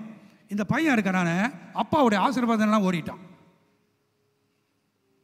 இந்த பையன் இருக்கிறானே அப்பாவோட ஆசீர்வாதம் எனக்கு தேவை, எனக்கு அப்பாவோட சொத்து தான் வேணும்னு சொல்லி ஓடிட்டான். அவன் சொந்த பலத்தை, சொந்த ஆற்றலை, சொந்த திறமையை, சொந்த ஐஸ்வர்யத்தை, சொந்த பணத்தை நம்பி வெளியே ஓடிட்டான். அப்பா வேண்டாம் என்று சொல்லி, அப்பாவுடைய அன்பு வேணாம், அப்பாவோட வீடு வேணாம், அப்பாவோட உறவு வேணான்னு சொல்லி அவன் சொந்த சுய பலத்தை நம்பிதான் அந்த வீட்டை விட்டே கிளம்புறான். இன்றைக்கி நம்ம இந்த சபையை விட்டு போகும்போது எந்த பலத்தில் போகிறீங்க? தேவனுடைய கிருபையை நம்பி போகிறீங்களா? தேவனுடைய அன்பை நம்பி போகிறீங்களா? பரிசுத்த ஆவியானோட உறவோடு போகிறீங்களா? ஸோ இன்று நம்ம வாழ்க்கையில் ஒரு மாற்றம் நடப்பதாக இந்த இடத்தை விட்டு நான் கடைசியாக கிளம்பும்போது தேவனுடைய கிருபை பெற்று நான் செல்ல வேண்டும். பரிசுத்த ஆவியானவருடைய உறவை பெற்று நான் அந்த சபையை விட்டு போக வேண்டும். அந்த கிருபை இயேசு மூலமாக தான் நமக்கு வருகிறது. அதை பெற்று நாம் செல்ல வேண்டும். தேவனுடைய ஆசீர்வாதம் இல்லாமல் நம் வீட்டை விட்டு சபையை விட்டு நாம் சென்றோம் என்றால் நம்முடைய வாழ்க்கையிலே பலவிதமான சிக்கலை நாம் சந்திக்க வாய்ப்பு இருக்கின்றது. அல்லேலூயா. ஸோ இன்று இந்த இடத்துல நாம் பார்க்கிறோம் அன்பானவர்களே, 1 யோவான் 4ஆம் அதிகாரம் 19ஆம் வசனத்தை வாசித்து பாருங்கள். 1 யோவான் 4:19. அன்பானவர்களே, நாம் கடவுளை வற்புறுத்தி கட்டாயத்தினாலே சபைக்கு வருவதோ அன்பு செய்வதோ இல்லை. காரணம், அவர் நம்மை முதலாவது அன்பு செய்தபடியாய், அவருடைய அன்பை நாம் புரிந்திருக்கிறோம், அவருடைய அன்பை நாம் உணர்ந்திருக்கிறபடியாய் தான் இன்றைக்கு நாம் அவரை தேடி நாம் ஓடி வருகிறோம். 1 யோவான் 4:19 வாசித்து பாருங்கள். அவர் முந்தி நம்மிடத்தில் அன்பு கூர்ந்தபடியால் நாமும் அவரிடத்தில் அன்பு கூறுகிறோம். அவர் முந்தி நம்மிடத்தில் அன்பு கூர்ந்தபடியால் நாமும் அவரிடத்தில் அன்பு கூறுகிறோம். அப்போ அவர் நம்மிடத்தில் அன்பு கூர்ந்தபடியால் நம்முடைய வாழ்க்கை எப்படி காணப்பட வேண்டும் என்றால் அன்பிலே செயல்பட வேண்டும். லூக்கா 15ஆம் அதிகாரம் அதே இடத்துல 20ஆம் வசனத்திலிருந்து ஒரு முக்கியமான காரியத்தை இப்போ கொஞ்சம் ஆழமாக போகிறேன். அந்த 20ஆம் வசனத்தில் அந்த பையன் எழுந்து புறப்பட்டு தன் தகப்பன் இடத்தில் வந்தான். அவன் தூரத்தில் வரும்போது, திரும்ப கேளுங்க, அவன் தூரத்தில் வரும்போது அவனுடைய தகப்பன் அவனை கண்டு மனதுருகி ஓடி அவன் கழுத்தை கட்டிக்கொண்டு அவனை முத்தம் செய்தான். இந்த காரியத்தை நீங்கள் அனைவரும் அறிந்து கொள்ள வேண்டிய முக்கியமான காரியம் என்னவென்றால், அன்பானவர்களே, நீங்களும் நானும் எந்த நிலையில் இருந்தாலும், நீங்கள் யாரா இருந்தாலும், தேவன் நம்ம மேல வைத்திருக்கிற அன்பு மாறாது. இந்த அன்பு தான் தேவனுடைய அன்பு. நீங்கள் எந்த நிலையிலும் இருந்தாலும், நீங்க யாரா இருந்தாலும் சரி, மோசமானவர்களா இருந்தாலும் சரி, இந்த வசனத்தை பார்க்கும்போது பிதாவுடைய அன்பு எவ்விதமாக நாம் அறிந்து கொள்ள வேண்டும் என்றால், அவர் யார் எவர் என்று ஜனங்களை அவ்விதமாக பார்ப்பதில்லை, அவர் இருக்கிற வண்ணமாக அன்பு செய்கிறவராக இருக்கிறார். ஹல்லேலூயா. இன்றைக்கு நான் சொல்கிறேன், நீங்கள் எந்த நிலையில் வந்தாலும் அறிந்து கொள்ளுங்கள், உங்கள் மேலே என் மேலே தேவன் வைத்திருக்கிற அன்பு, அப்பா வைத்திருக்கிற அன்பு பெரிதாக இருக்குது. ஏன் இங்கே வந்து உட்காந்துருக்கேன்னா, அவர் என் மேலே வைத்த அன்பு. நான் எந்த நிலையில் எந்த சூழ்நிலை இருந்தாலும் அவர் என்னை புறம்பி தள்ள மாட்டார். அல்லேலூயா. அப்போ ஆண்டவருடைய அன்பு அது மாறாதது. அது எவ்வளவு தூரத்தில் நம்ம போயிருந்தாலும் திரும்ப வரும்போது இயேசுங்க தன் பிதாவுடைய அன்பை சொல்கிறார்.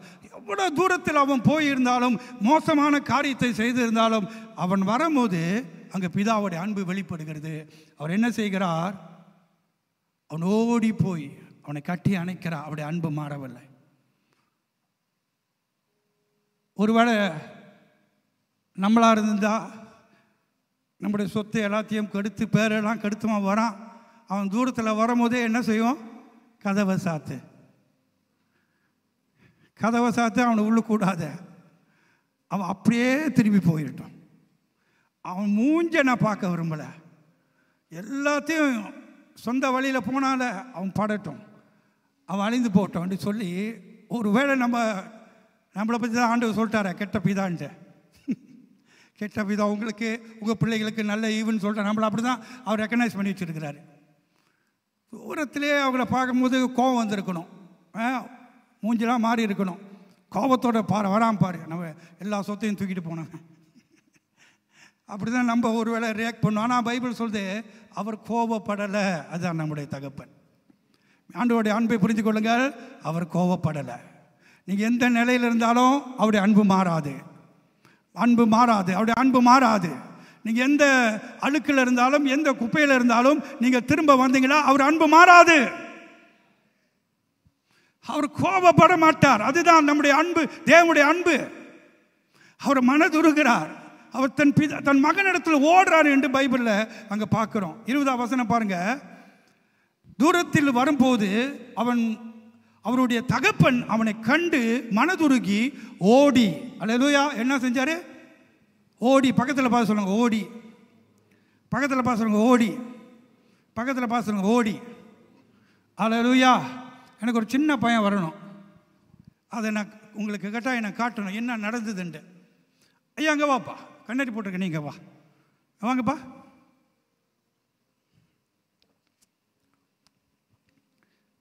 ஒரு முக்கியமான தகவலை உங்களுக்கு நான் கொடுக்க போகிறேன். மேலே வாப்பா. தூரத்துலேருந்து அவங்க அப்பா எப்போ என் மகன் வருவான், எப்போ என் மகன் வருவான், எப்போ என் மகன் வருவான்னு காத்து கொண்டு இருந்திருக்கிறார். இதுதான் தேவனுடைய அன்பு. அல்லேலூயா. பிதாவுடைய அன்பு என்னன்னா, எப்போ என் மகன் வருவான், எப்போ என் மகன் வருவா, அந்த மாதிரி காத்து இருக்கிறவர் ஒருத்தர் இங்கே இருக்கிறாருங்க. ஒவ்வொரு ஞாயிற்றுக்கிழமையும் நம்ம பரமபிதாவுடைய அன்பை புரிஞ்சு கொள்ளுங்க. அவர் எப்போதும் காத்திருக்கிறவர். அல்லேலூயா. எப்போ என் பையன் வருவான், எப்போ என் பையன் வருவான்னு பைபிள் சொல்லுது. அவர் மனதுருகி ஓடி போய் அவனை கட்டி அணைத்து அப்படியே அவங்க வீட்டுக்கு கூட்டிகிட்டு போகிறாரு. உங்களுக்கு தெரியுமா ஏன் அவர் கூட்டிகிட்டு போகிறாருன்னு? இப்போ நான் சொல்கிறேன் ஒரு ரகசியத்தை. அப்படியே மகனை தூரத்தில் கண்டு யாரும் பார்க்கறது காட்டிலும், யாரும் வராத காட்டிலும் இவர் தான் மொத்தம் ஓடி போய், அவன் ராத்திரி வந்தானா, பகலில் வந்தானா, இரவில் வந்தானா, ஒன்றுமே தெரியல, அங்கே சொல்லலை. ஆனால் அவன் வந்தான். ஆனால் அவங்க அப்பா என்ன செஞ்சு போய் கட்டி அணைத்து முத்தமிட்டு அப்படியே வீட்டுக்குள்ளே போட்டார். உங்களுக்கு தெரியுமா யான்னு? உங்களுக்கு தெரியுமா யான்னு ஏன் அப்படி செஞ்சாருன்னு? அந்த காலத்தில் ஒரு ஒரு ஒரு ஒரு ட்ரெடிஷ்னல், இந்த ட்ரெடிஷ்னல் என்ன சொல்லுவாங்க, ஒரு சடங்கு இருக்குது, ஏதோ ஒரு முறை இருக்குது. என்னென்னா, இந்த வீட்டை விட்டு ஓடின பிள்ளைகள் மீண்டும் வீட்டுக்கு திரும்பும் போது அங்கே கிராமத்தில் இருக்கிறவங்க, இங்கே வாப்பா, திரும்ப ஓடி வா, அந்த பிள்ளை வரும்போது அவங்க கண்ணில் அவர் கண்டான்னு வச்சுக்கிங்க. அங்கே இருக்கிற அந்த கிராமத்தில் உள்ளவங்க இந்த பையன் திரும்ப வரான், அந்த அப்பா வீட்டிலேருந்து ஓடி போனோம் திரும்ப வரான்னு கண்ணும் போது அவங்க என்னத்தம்மா செய்வாங்க? சபிப்பாங்க. மோசம் போனவனே, ஒன்னே சொல்லலை, அது அப்படிதான். மோசம் போனவனே, கெட்டு போனவனே, வந்து விட்டியா, நீ ஏன் மீண்டும் வந்து அப்படியே தொலைஞ்சிருக்கலாமே, நீ நல்லா இருக்க மாட்டேன்னு சபிப்பாங்க. ஆனால் அவங்க அப்பா என்னத்தம்மா செஞ்சாரு? யாருமே என் பையனை சபிக்க கூடாதுன்னு சொல்லி தான் ஓடி போய் உடனே மூடிட்டு அவங்க அப்பா நேராக வீட்டுக்கு கொண்டு போயிட்டாரு. உங்களுக்கு தெரியுமா நம்ம தகப்பன் எப்படிப்பட்டவனே? யாரும் அவரை குறை சொல்லக்கூடாது, யார் அவரை சபிக்க கூடாது, யார் அவரை குற்றம் சொல்லக்கூடாது என்று, எந்த சாபமும் என் பிள்ளை மேல வரக்கூடாதுன்னு சொல்லி அவரை அப்படியே அணைத்து வீட்டுக்குள்ள கொண்டு போயிட்டார். இதான் நம்முடைய பரமபிதாவுடைய அன்பு. யாருமே என் பிள்ளையை சபிக்க கூடாது. அவனை என்னை விட்டு தூரம் போனான், அதை நான் பார்த்துக்கிறேன், அது என் பிரச்சனை. ஆனால் அந்த கிராமத்தில் அந்த பழக்கம் இருக்குங்க. அந்த சாபம் தன் பிள்ளை மேலே வரக்கூடாதுன்னு சொல்லி தான் அப்பா ஓடுறார். எத்தனை பேர் நம்முடைய தகப்பனுடைய அன்பை இப்போ புரிஞ்சிருக்கீங்க? போய் உட்கார்ப்பா, இதுதாங்க நம்முடைய பிதாவுடைய அன்பு.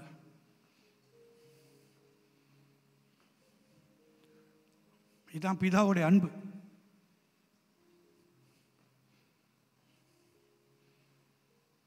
அதான் நான் பையனை அப்படி கவு பண்ணிட்டார். இந்த அன்பை நீங்கள் நானும் புரிந்திருந்தால் நமக்கும் பிதாவுக்கும் நடுவில் யாருமே வர முடியாது. There will be no forcing. அவரை கட்டாயத்தினாலேயோ கடமையினாலோ இல்லை, அந்த உறவு அன்பு, அந்த அன்பு. அல்லேலூயா. இந்த மாலை வேளையில் நம் பரமபிதா யார் என்று இயேசு அவ்விதமாக சொல்கிறார். இதுக்கு காரணம் என்னவென்றால் லூக்கா 1ஆம் அதிகாரம், லூக்கா 15ஆம் அதிகாரம் அந்த முதல் வசனம் 2ஆம் வசனம் தான் அதுக்கு காரணம். ஆண்டவர் தேவனுடைய அன்பு எப்படிப்பட்டது, என் பிதாவுடைய அன்பு எப்படிப்பட்டது என்று அவர்கள் புரியறதுக்காக ஒரு கதை சொல்கிறார், ஒரு ஓமையை சொல்கிறார். ஏனென்றால் அங்கே ஒரு பிரச்சனை காணப்பட்டது. 1ஆம் வசனம் 2ஆம் வசனம் படிங்க. சகல ஆயக்காரர்களும் பாவிகளும் அவருடைய வசனங்களை கேட்கும்படி, அவருடைய வசனங்களை கேட்கும்படி. யாருடைய வசனங்களை கேட்கும்படி? யாரு வந்தா? பரிசுத்தமானவர்களா? நீதிமானா? இல்லை, ஆயக்காரர்கள், சமுதாயத்தினால புறக்கணிக்கப்பட்டவர்கள், தள்ளப்பட்டவர்கள், பாவிகள். அவங்க இயேசுகிட்ட ஏன் வந்தாங்க தெரியுமா? ஒரு அற்புத அடையாளத்தை பெற வரல, வசனத்தை கேட்க வந்தார்கள். அப்பா வீட்டுக்கு நம்ம ஏன் வருகிறோம்? வசனத்தை கேட்க மட்டும் தான் அங்கே வரணும். ஹல்லேலூயா. வசனத்தை கேட்க வந்தார்கள். அவரிடத்தில் வந்து சேர்ந்தார்கள். அவரிடத்தில் வந்து சேர்ந்தார்கள். அப்பொழுது பரிசேயரும் வேதபாரகரும் முறுமுறுத்து, இவர் பாவிகளை ஏற்றுக்கொண்டு அவர்களோட சாப்பிடுகிறார் என்றார்கள். இவங்க எல்லாம் முறுமுறுத்தாங்க. யாரு? ஆயக்காரர்கள். ஆயக்காரர்களும் பாவிகளும் இயேசுவோடு வந்து சேர்ந்தபோது அப்பொழுது பரிசேயர்களும் வேதபாரகரும் முறுமுறுத்தார்கள். இவர் பாவிகளை ஏற்றுக்கொண்டார். இதை விலைக்கு சொல்லதான் இவர்கள் வந்து கடவுளை போதிக்கிறவர்கள், வசனத்தை போதிக்கிறவர்கள், ரிலிஜன் பீப்புள். ஆனால் தேவனுடைய அன்பு இவங்களுக்கு தெரியல. இந்த அன்பை உணரும்படி, இவர்கள் உணரும்படி இயேசு இந்த கதையை சொல்கிறார். இந்த கதையில், இந்த ஓமையில் முக்கியமான பொருள் என்னவென்றால் பிதாவுடைய அன்பு தான். ஆமென். அல்லேலூயா. அவர் சொன்ன பாவிகள் அவர் ஏற்றுக்கொண்டார் என்று சொல்லி இவர்கள் முறுமுறுத்தார்கள். அந்த முறுமுறுப்பை அவர்களுக்கு பதில் கொடுப்பதற்காக தான் இயேசு இந்த கதையை சொல்லியிருக்கிறார். பிதாவுடைய அன்பை புரியாதவர்கள், பிதாவுடைய அன்பை விளங்காதவர்கள் வேதத்தை போதிக்கிறார்கள், மத போதகராக இருக்கிறார்கள், வேத பாரர்களாக இருக்கிறார்கள். ஆனால் பிதாவுடைய அன்பு அவங்களுக்கு தெரியவே இல்லை. இன்றைக்கி எத்தனை பேர் நம்ம அப்படி இருக்கிறோம்? பிதாவுடைய அன்பை தெரியாமல் வாழ்கிறோமா? பிதா என் மேலே செலுத்தின அன்பு, உங்கள் மேலே செலுத்தின அன்பு எவ்விதமாக நாம் புரிந்திருக்கிறோம்? இயேசு அங்கே வந்து பிதாவுடைய அன்பு எவ்விதமான எப்படிப்பட்டது என்று சொல்லி தான் அந்த கதையை சொல்கிறார். ஒருத்தருக்கு 2 பையன் இருந்தான்னு சொல்லி அந்த கதையை சொல்லி தான் கடைசியாக அவர் கன்க்ளூஷன் எப்படி வர்றாருன்னா, பிதாவுடைய அன்பு நிபந்தனை இல்லாத அன்புன்னு சொல்லிட்டாரு. ஹல்லேலூயா. நிபந்தனை இல்லை, தேர்ஸ் நோ கண்டிஷன். ஹல்லேலூயா. உங்கள் மேலே என் மேலே தேவன் செலுத்துகிற அன்பு நிபந்தனையே இல்லை. ஆமென். அப்படிப்பட்ட தகப்பனை நாம் வணங்கி வருகிறோம். கர்த்தர் உங்கள் உள்ளத்தில் அந்த அன்பை ஊற்றுவாராக. அல்லேலூயா. அது மாற்றமல்ல அன்பானவர்களே, இந்த பையன் வந்து தன் அப்பாவுடைய அன்பை உணரவே இல்லை. அதனால தான் அவன் அப்பாவை விட்டுட்டு போயிட்டான். அப்பாவோட வீட்டை விரும்பலை, அப்பாவோட வீட்டில் இருக்க விரும்பலை. ஏன்னா அப்பாவோட அன்பை, அப்பாவுடைய அந்த அருமை அவனுக்கு தெரியல. சில பேர் நம்ம வீட்டில் இருக்க அப்பாவோட அருமையை நமக்கு தெரியாது, அவருடைய அன்பையும் புரியாது. நான் சொல்கிறேன், எத்தனை வீட்டில் தகப்பன் பிள்ளை இடத்துல இருந்து அன்பை எதிர்பார்க்குறாங்க.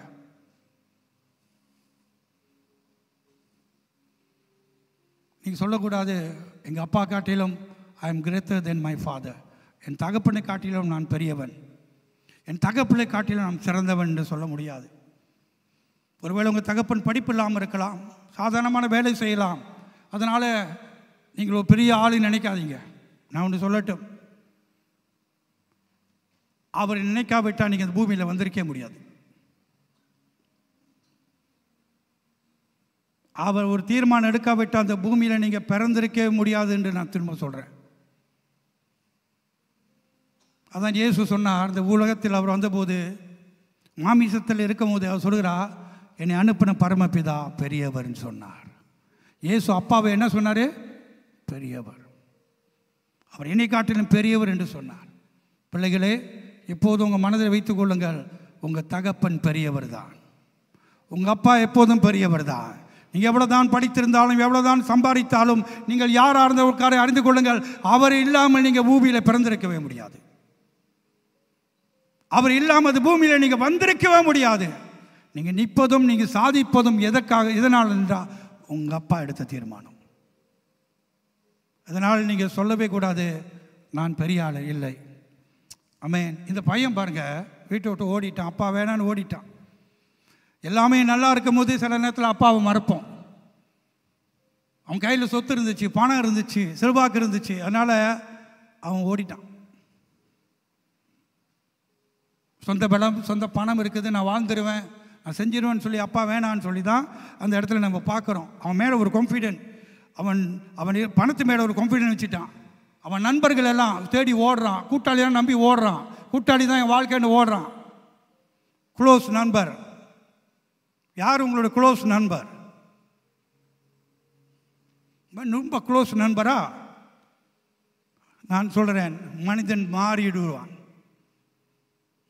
கடவுளை தவிர யாரும் உங்களுக்கு க்ளோஸாக இருக்க கூடாது. ஆமென். அல்லேலூயா. அப்போ பாருங்க, பொண்ணு வெள்ளி எல்லாம் எடுத்துகிட்டு ஓடுறான், தூர தேசத்துக்கு போகிறான். ஆனால் இன்னும் அது வசனம் சொல்றதுக்கு போகிற 14ஆம் வசனம், எல்லாவற்றையும் அவன் செலவு அளித்து பின்பு, எல்லாவற்றையும் செலவு அளித்து பின்பு இருக்கிற எல்லாமே முடிஞ்சிச்சு. இப்போ எம்டி ஆகிட்டான். வாழ்க்கையில் எப்போ எம்டி ஆகும் எப்போ மம்டி ஆகும் நமக்கு தெரியாது. நான் சொல்கிறேன் உங்களுக்கு, எப்போ உங்கள் வாழ்க்கை நின்று போகும் திரும்ப ஆரம்பிக்கும் என்று தெரியாத ஒரு உறுதி இல்லாத உலகத்தில் வாழ்ந்து கொண்டு இருக்கிறோம். அவன் இதை நம்பி ஓடனா, பணம் இருக்குன்னு ஓடனா, சொத்து இருக்குன்னு ஓடனா, கூட்டாளி இருக்குன்னு ஓடனா, எல்லாம் இன்பமாக வாழ்ந்தான். ஆனால் ஒரு நாள் அவனுக்கு ஒரு புயல் காற்று அடிச்சிச்சு. புயல் காற்று அடிக்கும். அங்கே அடித்தது, அங்கே சொல்லப்பட்டிருக்கு, அந்த தேசத்தில் கொடிய பஞ்சம் உண்டாயிற்று. 14ஆம் வசனம், கொடிய பஞ்சம் உண்டாயிற்று. அவன் எதிர்பார்க்கவே இல்லை, அது நடக்கின்ற. ஆனால் நடந்தது. அப்பொழுது அவன் வாசிங்க, அப்பொழுது அவன் குறைபட தொடங்கி அந்த தேசத்து குடிகளில் ஒருவனிடத்தில் போய் ஒட்டி கொண்டான். அந்த குடியானவன் அவனை தன் வயல்களில் பன்றிகளை மேய்க்கும்படி அனுப்பினான். என்ன வேலை கொடுத்தான்? பன்றி வேலை. பைபிளில் ஒரு பன்றி வேலை தான் ஒரு ரொம்ப தரக்குறமான வேலையாக தெரியல. ஆனால் அவன் பன்றி வேலை. ஆனால் வேலை செஞ்சுக்கிட்டு இருக்கான் பன்றி கொட்டாயில். பண்டிக்கு சாப்பாடு போட்டுக்கிட்டு இருக்கான். அப்போ தான் உடந்தான், வீட்டில் ஒரு வேலையும் செய்கிறதில்ல நான். எங்கள் அப்பா வீட்டில் ஒரு விரல் கூட நான் அசைப்பதில்லை. எங்கள் அப்பா வீட்டில் ஒரு காரியத்தை கூட நான் வேலை செய்கிறதில்ல. அப்படி இருக்கீங்களா யாராச்சும்? யாராச்சும் பிள்ளைகள் உங்கள் வீட்டில் ஒரு வேலையும் செய்யாமல் நீங்கள் இருந்தீங்கன்னா இந்த வசனத்தை நினைவு கூறுங்க.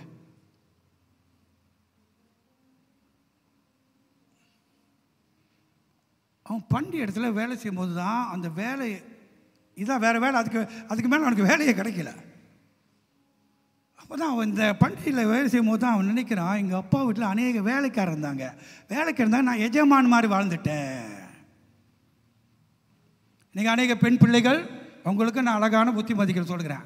உங்கள் வீட்டில் நீங்கள் ஒரு வேலையும் செய்யாமல் மாமனார் வீட்டுக்கு மாமியார் வீட்டுக்கு போங்க.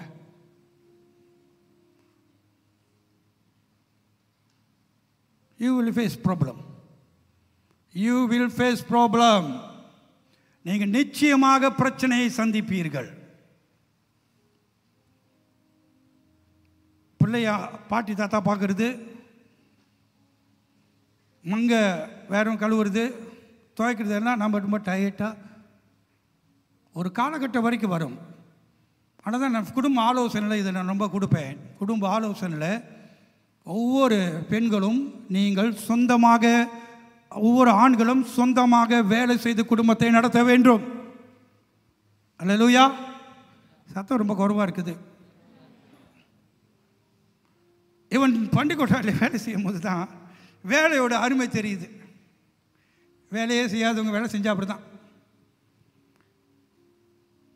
அந்த வசனத்தை பாருங்க, 15-16. அந்த தேசத்து குடிகளில் ஒருவனிடத்தில் போய் ஒட்டி கொண்டான். அந்த குடியானவன் அவனை தன் வயல்களில் பன்றிகளை மேய்க்கும்படி அனுப்பினான். அப்பொழுது பன்றிகள் தின்கிற தவிட்டினாலே தன் வயிற்றை நிரப்ப ஆசையாய் இருந்தான். ஓகே, இதுக்கு முன்பதாக அவன் யார் கூட அவன் ஒட்டி இருந்தான்? அவன் நண்பர்கள், அவன் சிநேகிதர்கள். பணம் இருக்கிற வரைக்கும் அவனுங்கெல்லாம் அவனை ஒட்டி இருந்தாங்க. பணம் முடிஞ்சோடனே எல்லாம் புக்கூஸ். இப்போ யார் வந்து ஓட்டிக்கிட்டா? பண்டி மேய்க்கிற வந்து ஓட்டிக்கிட்டான். யாருமே அங்கே இல்லை, அவங்க கூட யாருமே இல்லை, எல்லாமே ஓடிட்டாங்க. இதுதாங்க உலகம், இதான் உலகம். நண்பர்கள் தேவை, சிநேகிதர் தேவை. ஆனால் மிக ஜாக்கிரதையாக இருங்கள், யாரும் எந்த நேரத்தில் நம்மை விட்டு போவார்கள். இதான் வாழ்க்கை என்ற தத்துவத்தை புரிந்து கொள்ளுங்கள். ஆமென், ஹல்லேலூயா. அப்போ இங்கே பார்க்கின்றோம், யார் வேற ஒருத்தன் வந்து ஓட்டிக்கிட்டான், அவங்ககிட்ட போய் ஓட்டிக்கிட்டான். எல்லாரும் கூட்டாளி எல்லாம் காண போயிட்டாங்க.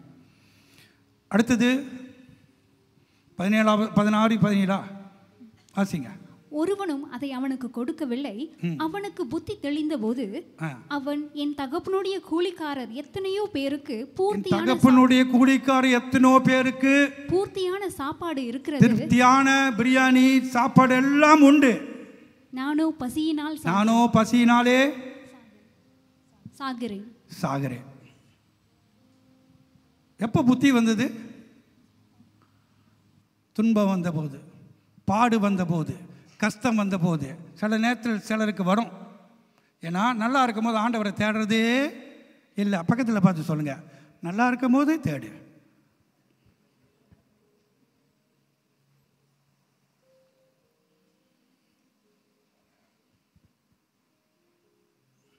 இந்த கதையில் நிறைய காரியத்தை கற்றுக்கொள்ளலாம். எந்த நேரத்தில் என்ன வேணால் நடக்கலாம். யாரையும் நம்மளை விட்டு போவாங்க. திடீர்னு நம்ம நாட்டில் வீட்டில் பஞ்சம் வரலாம், சொல்ல முடியாது. எது வேணால் நடக்கலாம். அப்பொழுது அவன் புத்தி தெளிந்து, என் தகப்பனுடைய கூலிக்காரர் எத்தனையோ பேருக்கு பூர்த்தியான சாப்பாடு இருக்கிறது, நானோ பசியினால் சாகிறேன்.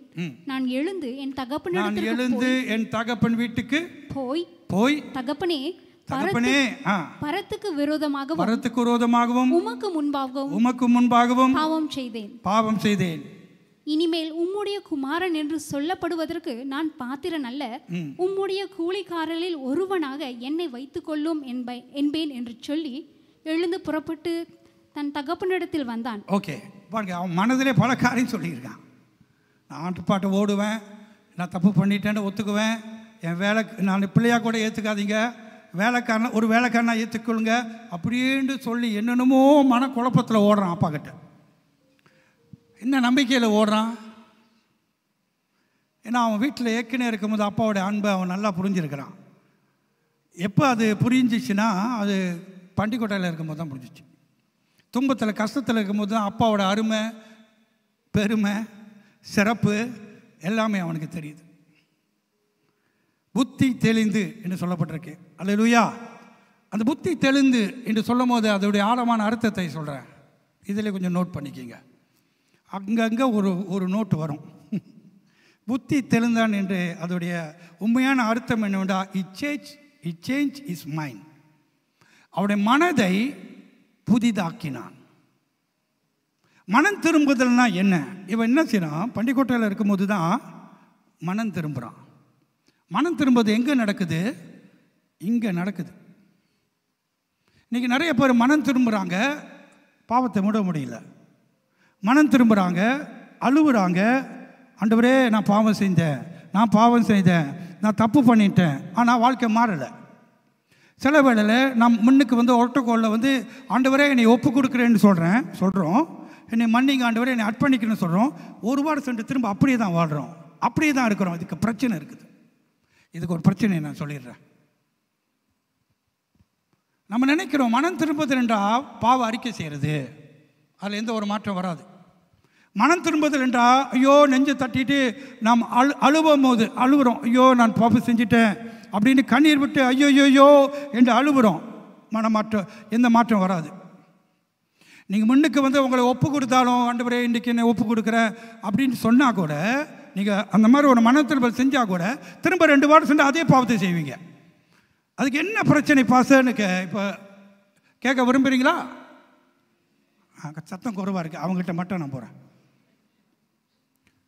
இந்த மன திரும்பத்தினுடைய அர்த்தம் என்னவென்றால், ரினியூ யோர் மைண்ட். உங்கள் மனதை புதிதாக்காமல் மறுரூபம் அடைய முடியாது. மனம் திரும்புதல் என்றால் ஏதோ பாவ அறிக்கை மட்டுமில்லை, ஏதோ கண்ணீரை விட்டு அழுவது மட்டுமல்ல, ஏதோ முன்னுக்கு வந்து ஒப்பு கொடுக்கிறது மட்டுமல்ல. மனம் புதிதாக்காமல் எந்த மாற்றமும் அவர்கள் வாழ்க்கையிலே வரவே வராது. ரோமர் 12ஆம் அதிகாரம் 2ஆம் வசனம் சொல்லப்பட்டிருக்கு, உங்கள் மனம் புதிதாகிறதுனாலே என்ன ஆகுங்க? மறுரூபமாகுங்கள் அப்படின்னு எழுதப்பட்டிருக்கு. அப்போ மனம் புதிதாக்கப்பட்டாதான் வாழ்க்கையில் எல்லா விதமான மாற்றங்களும் நம்முடைய வாழ்க்கையில் வரும். மனஸ்தாபம், பாவத்தை குறித்து மனஸ்தாபப்படுவதனாலேயோ, பாவத்தை குறித்து வேதனைப்படுவதனாலேயோ, பாவத்தை குறித்து துக்கப்படுவதனாலேயோ எந்த மாற்றம் வராது, மாறவே முடியாது. இதே பாவத்தை தொடர்ந்து செஞ்சுக்கிட்டே இருப்போம். ஒரு வாரம் வண்டி ஓடும், 3ஆவது வாரம் திரும்ப அதே சேத்துல விழுந்துருவோம். ஒரு வாரம் 3 மாதம் நல்லா இருக்கிற மாதிரி இருப்போம், திரும்ப அதுக்குள்ளேயே மாட்டிக்குவோம். ஏன்னா மனமாற்றம் நடக்கலை. வெறும் மனம் திரும்பத்தில் குறித்து சரியான ஒரு வெளிப்பாடு இல்லாதனால தான் இது நடக்குது. அப்போ இங்கே சொல்லப்பட்டிருக்கு, மனம் அவன் புத்தி தெளிந்ததான். புத்தி தெளிஞ்சோன்னு தான் அவன் யார் என்று அவனே உணர்கிறான். அது வரைக்கும் சில பேருக்கு தன்னை யார் என்று உணர முடியாது. அவன் புத்தி தெளிந்த போது தான் தன் பிதா யார் என்று உணர்றான். இது எல்லாமே எங்கே நடந்துச்சு? அவன் மனம் புதிதாக்கப்படுவதனாலே. அப்போ மனம் எப்படி நமக்கு புதிதாக்கப்படும் என்று பார்த்தீங்க என்றால், பிரியமானவர்களே, வேத வசனத்தை வாசித்து தியானம் பண்ற மூலமாக தான் ஒரு மனிதனுக்கு முழுமையான விடுதலை வரும். அது வரைக்கும் நீங்கள் அழுந்தாலும் பாவத்திலே போராடி கொண்டுதான் இருப்பீர்கள். நீங்கள் இங்க முன்னுக்கு வந்து 10 தடவை வந்து ஒப்பு கொடுத்தாலும் உங்க வாழ்க்கைக்கு அந்த பழக்கம் போகாது. காரணம் என்னவென்றால், மனம் புதிதாக்கப்படவில்லை. மனம் புதிதாக்கப்படுவதற்கு என்ன செய்ய வேண்டும்? இன்னும் ஆழமாக கொஞ்சம் போகிறேன். அதுதான் நீங்கள் அறிந்து கொள்ள 2 காரியம் இருக்கிறது. பைபிள் படிப்பது வேற, பைபிள் படித்து ஆராயுது வேற. நீங்கள் பைபிள் படிக்கிறதுனாலே நீங்கள் மாற்றம் அடைய முடியாது. நாம் பைபிள் படிக்கிறது மூலமாக நம்முடைய வாழ்க்கையில் விடுதலை வராது. It's just reading. That is a difference between reading the Bible and study the Bible. திரும்ப உங்களுக்கு நான் சொல்லுகிறேன், ஆழமாக வேதத்தை வாசிப்பது வேற, வேதத்தை கற்றுக்கொள்வது வேற. பைபிள் ரீடிங் உங்கள் வாழ்க்கையை மாற்றாது, பைபிள் ஸ்டடி தான் உங்கள் வாழ்க்கையில மாற்றும். இப்போ நல்ல தெளிவாக இன்னும் கொஞ்சம் ஆழமாக போகிறேன். ஏன் என் வாழ்க்கையில விடுதலை இல்லை, ஏன் என் மனதில் விடுதலை என்றால், பிரியமானவர்களே, வேதத்தை படிக்கும் போதுதான் அது சாதாரணமான ஒரு தகவலை பெற்றுக் கொள்கிறோம். ஆனால் வேதத்தை படித்து அது ஆராய்ந்து வாசிக்கும் போது, கற்றுக்கொள்ளும் போது நம்முடைய வாழ்க்கையில பலவிதமான சத்தியங்கள் வெளிப்பட்டு நமக்கு விடுதலை உண்டாகிறது. அதான் பைபிள் சொல்லுது, வாசிங்கள் அப்பொழுது விடுதலை பெறுவீர்கள் சொல்லல, சத்தியத்தை அறியவர்கள் சத்தியம் உங்களை விடுதலை ஆக்கும். அப்படி என்றால் வாசிப்பதல்ல, வேதத்தை கற்றுக்கொள்வது. ஸ்டடி த பைபிள் என்ன அர்த்தம் என்றால், ஆராயுவது, கண்டுபிடிப்பது, அதனுடைய அர்த்தத்தை புரிந்து கொள்வதற்கு நேரத்தை செலவு பண்ணுவது. Research, go into deeper meaning. இதெல்லாம் வாழ்க்கையில இல்லாமல் வெறும் பைபிள் மட்டும் தான் படிச்சேன் பாஸ், 30 தடவை படிச்சேன் பாஸ், காலையில் படிச்சேன் பாஸ், எந்த மாற்றம் வரல. ஆனால் தான் பைபிள் ரீடிங், பைபிள் ஸ்டடி எது முக்கியம்னு பாருங்கள். 2 முக்கியம்தான், 2 முக்கியம். ஆனால் நீங்கள் வெறும் பைபிள் மட்டும் படிச்சுக்கிட்டு இருந்தீங்களா, எந்த மாற்றமும் நீங்கள் அடைய முடியாது. You must learn the Bible. You must study the Bible, not read the Bible. விளங்குதா நான் சொல்றது? நீங்கள் பார்த்து எனக்கே புரிய மாட்டேது. இப்போ விளங்குதா எதுக்காக பைபிள் ஸ்டடி வெரி முக்கியம்னு? ஏன்னா பைபிள் ஸ்டடி தான் ஏன் இது எழுதப்பட்டது, எதற்காக எழுதப்பட்டது, இது மூல அர்த்தம் என்ன, இது காரணம் என்ன, இதனுடைய பின்னணி என்ன, இது என்ன சொல்கிறது, எதை நம்முடைய வாழ்க்கையில நான் எப்படி அபியாசப்படுத்துவது. Bible study, this is learning the Bible. If you just study படிச்சுக்கிட்டே இருந்தீங்களா, இருக்கிறவனமாக தான் இருப்பான். மனம் புதிதாக்கப்படாது. மனம் எப்போ புதிதாக்கப்படுதுன்னா நீங்கள் ஆராயணும், அதை ஆராய்ச்சி பண்ணணும், அதை தேடி வாசிக்கணும், அதை கண்டுபிடிக்கணும், அதில் நேரத்தை செலவு பண்ணணும். அதான் பைபிள் சொல்லுது, கர்த்தருடைய வசனத்தை இரவும் பகலும் தியானிக்கிறவன் பாக்கியவான். தியானம் என்பது ஆராய்வது. சில பேர் வரும் ஜெபம் பண்ண தான் படுவாங்க, அவங்க மனம் மாறாது. வர ஜெபம் பண்ணிக்கிட்டே இருந்தாலும் அது நடக்காது. ஏன்னா ரெண்டும் வேணும், பைபிளும் வேண்டும், ஜெபமும் வேண்டும். இங்கே அவன் மனம் புதிதாக்கப்படுவது உடைய அர்த்தம் பார்த்தீங்கன்னா ரினியூ யோர் மைண்ட். மனம் புதிதாவதுனாலே நாம் மறுரூபம் அடைகிறோம். ஆனால் இன்றைக்கு இந்த வாரம் பைபிள் ஸ்டடி நினைக்கிறேன், இடம் பத்தாது நினைக்கிறேன்.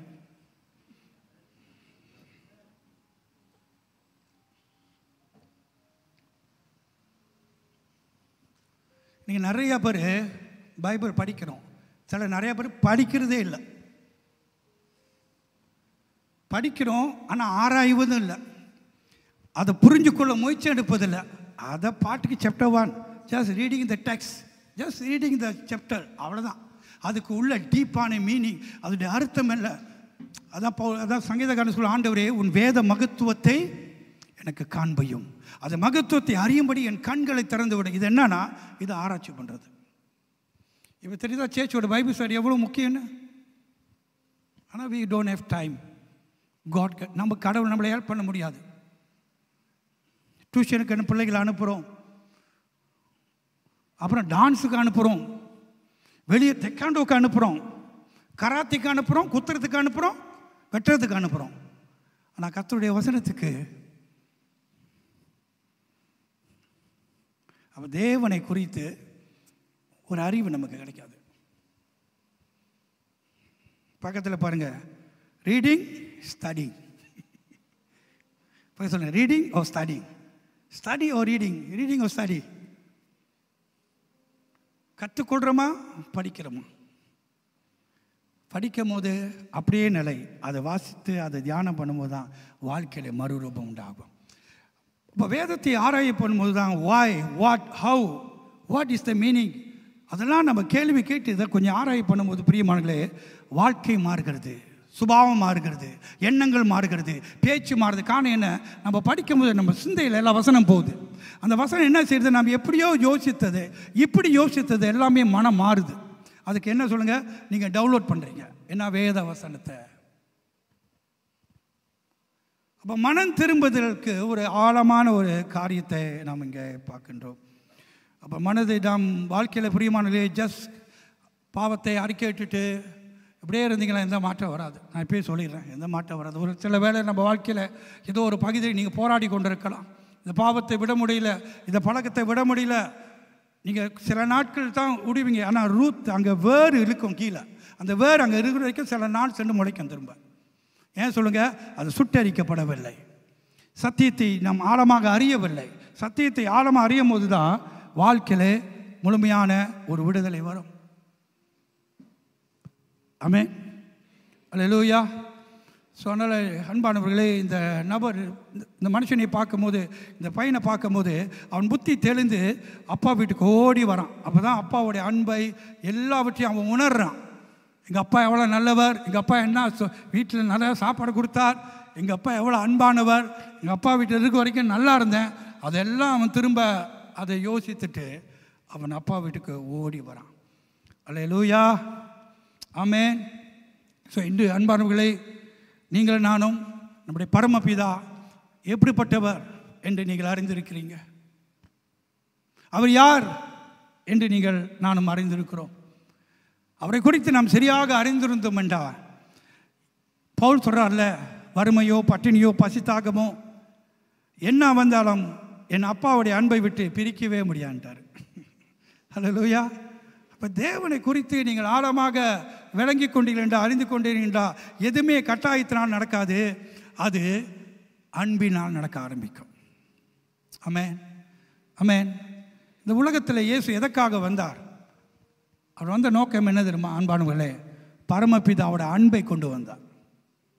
பரமபிதாவோட அன்பை இந்த உலகத்தில் கொண்டு வந்து எங்கும் அங்கும் எல்லா இடத்துலையும் போய் மனதுருக்கத்தோடு செயல்பட்டார். காரணம் என்னவென்றால் பிதாவுடைய அன்பை உலகம் எங்கும் பரப்புவதற்காகவே பாவிகள் மத்தியில் இயேசு வந்தார். அல்லேலூயா. உலகம் பிதா யார்? பிதாவுடைய அன்பு எப்படிப்பட்டது? ஏன்னா உலகத்தில் கடவுளை வேற விதத்தில் காட்டிவிட்டார்கள். அவர் கோபக்காரராக, அழிக்கக்கூடியவராக, அவர் இடத்துல யாருமே போகக்கூடாது, அவர் பயங்கரமான ஆள் போல உலகத்தில் ஒரு பிக்சர் கொடுத்துட்டாங்க, ஒரு படத்தை காமிச்சிட்டாங்க. ஆனால் இயேசு இந்த உலகத்தில் வந்து பிதாவுடைய படத்தை காமிக்கிறார். அவருடைய அன்பு நிபந்தனை இல்லாதது. அவருடைய அன்பு பாவிகளை அரவணைக்கக்கூடியது. அவருடைய அன்பு மன்னிக்கக்கூடியது. அவருடைய அன்பு எல்லாரும் ஏற்றுக்கூடியது என்று இயேசு பிதாவுடைய அன்பை எல்லாருக்கும் வெளிப்படுத்த வந்தார். ஆனால் பாருங்க, பைபிளில் நீங்கள் வாசித்து பார்த்தீங்களா, யோவான் 14:8 பிலிப்பு இயேசுவை பார்த்து சொல்கிறார். இயேசு பிதாவை பற்றி அதிகமாக சொல்கிறார். அதுக்கு பிலிப்பு என்ன சொல்கிறார்? யோவான் 14:8 Lord show us the father. தேவனே, பிதாவை எங்களுக்கு காட்டும். Show me the father, I want to see him. நான் அப்பாவை பார்க்க விரும்புகிறேன், அதை எங்களுக்கு காட்டும் என்று சொல்கிறான். அவனுக்கும் புரியல அப்பா எங்கே இருக்கிறான்ட்டு, அவனுக்கும் புரியல. அதுக்கு இயேசு பதில் சொல்கிறார் பாருங்க, யோவான் 14:9. அதற்கு இயேசு பிலிப்புவே, இவ்வளவு காலம் நான் உங்களுடனே கூட இருந்தும் நீ என்னை அறியவில்லையா? தேவனை குறித்து சரியான அண்டர்ஸ்டாண்டிங் இல்லை. இவ்வளவு நாளும் உன் கூடவே தான் இருந்தேன், ஆனா என்னை குறித்து நீ அறியவில்லைன்றாரு. நிறைய நேரத்தில் நாம் ஆண்டவரோடு இருக்கிற மாதிரி இருக்கும், இயேசுவை நம்புகிறோம்.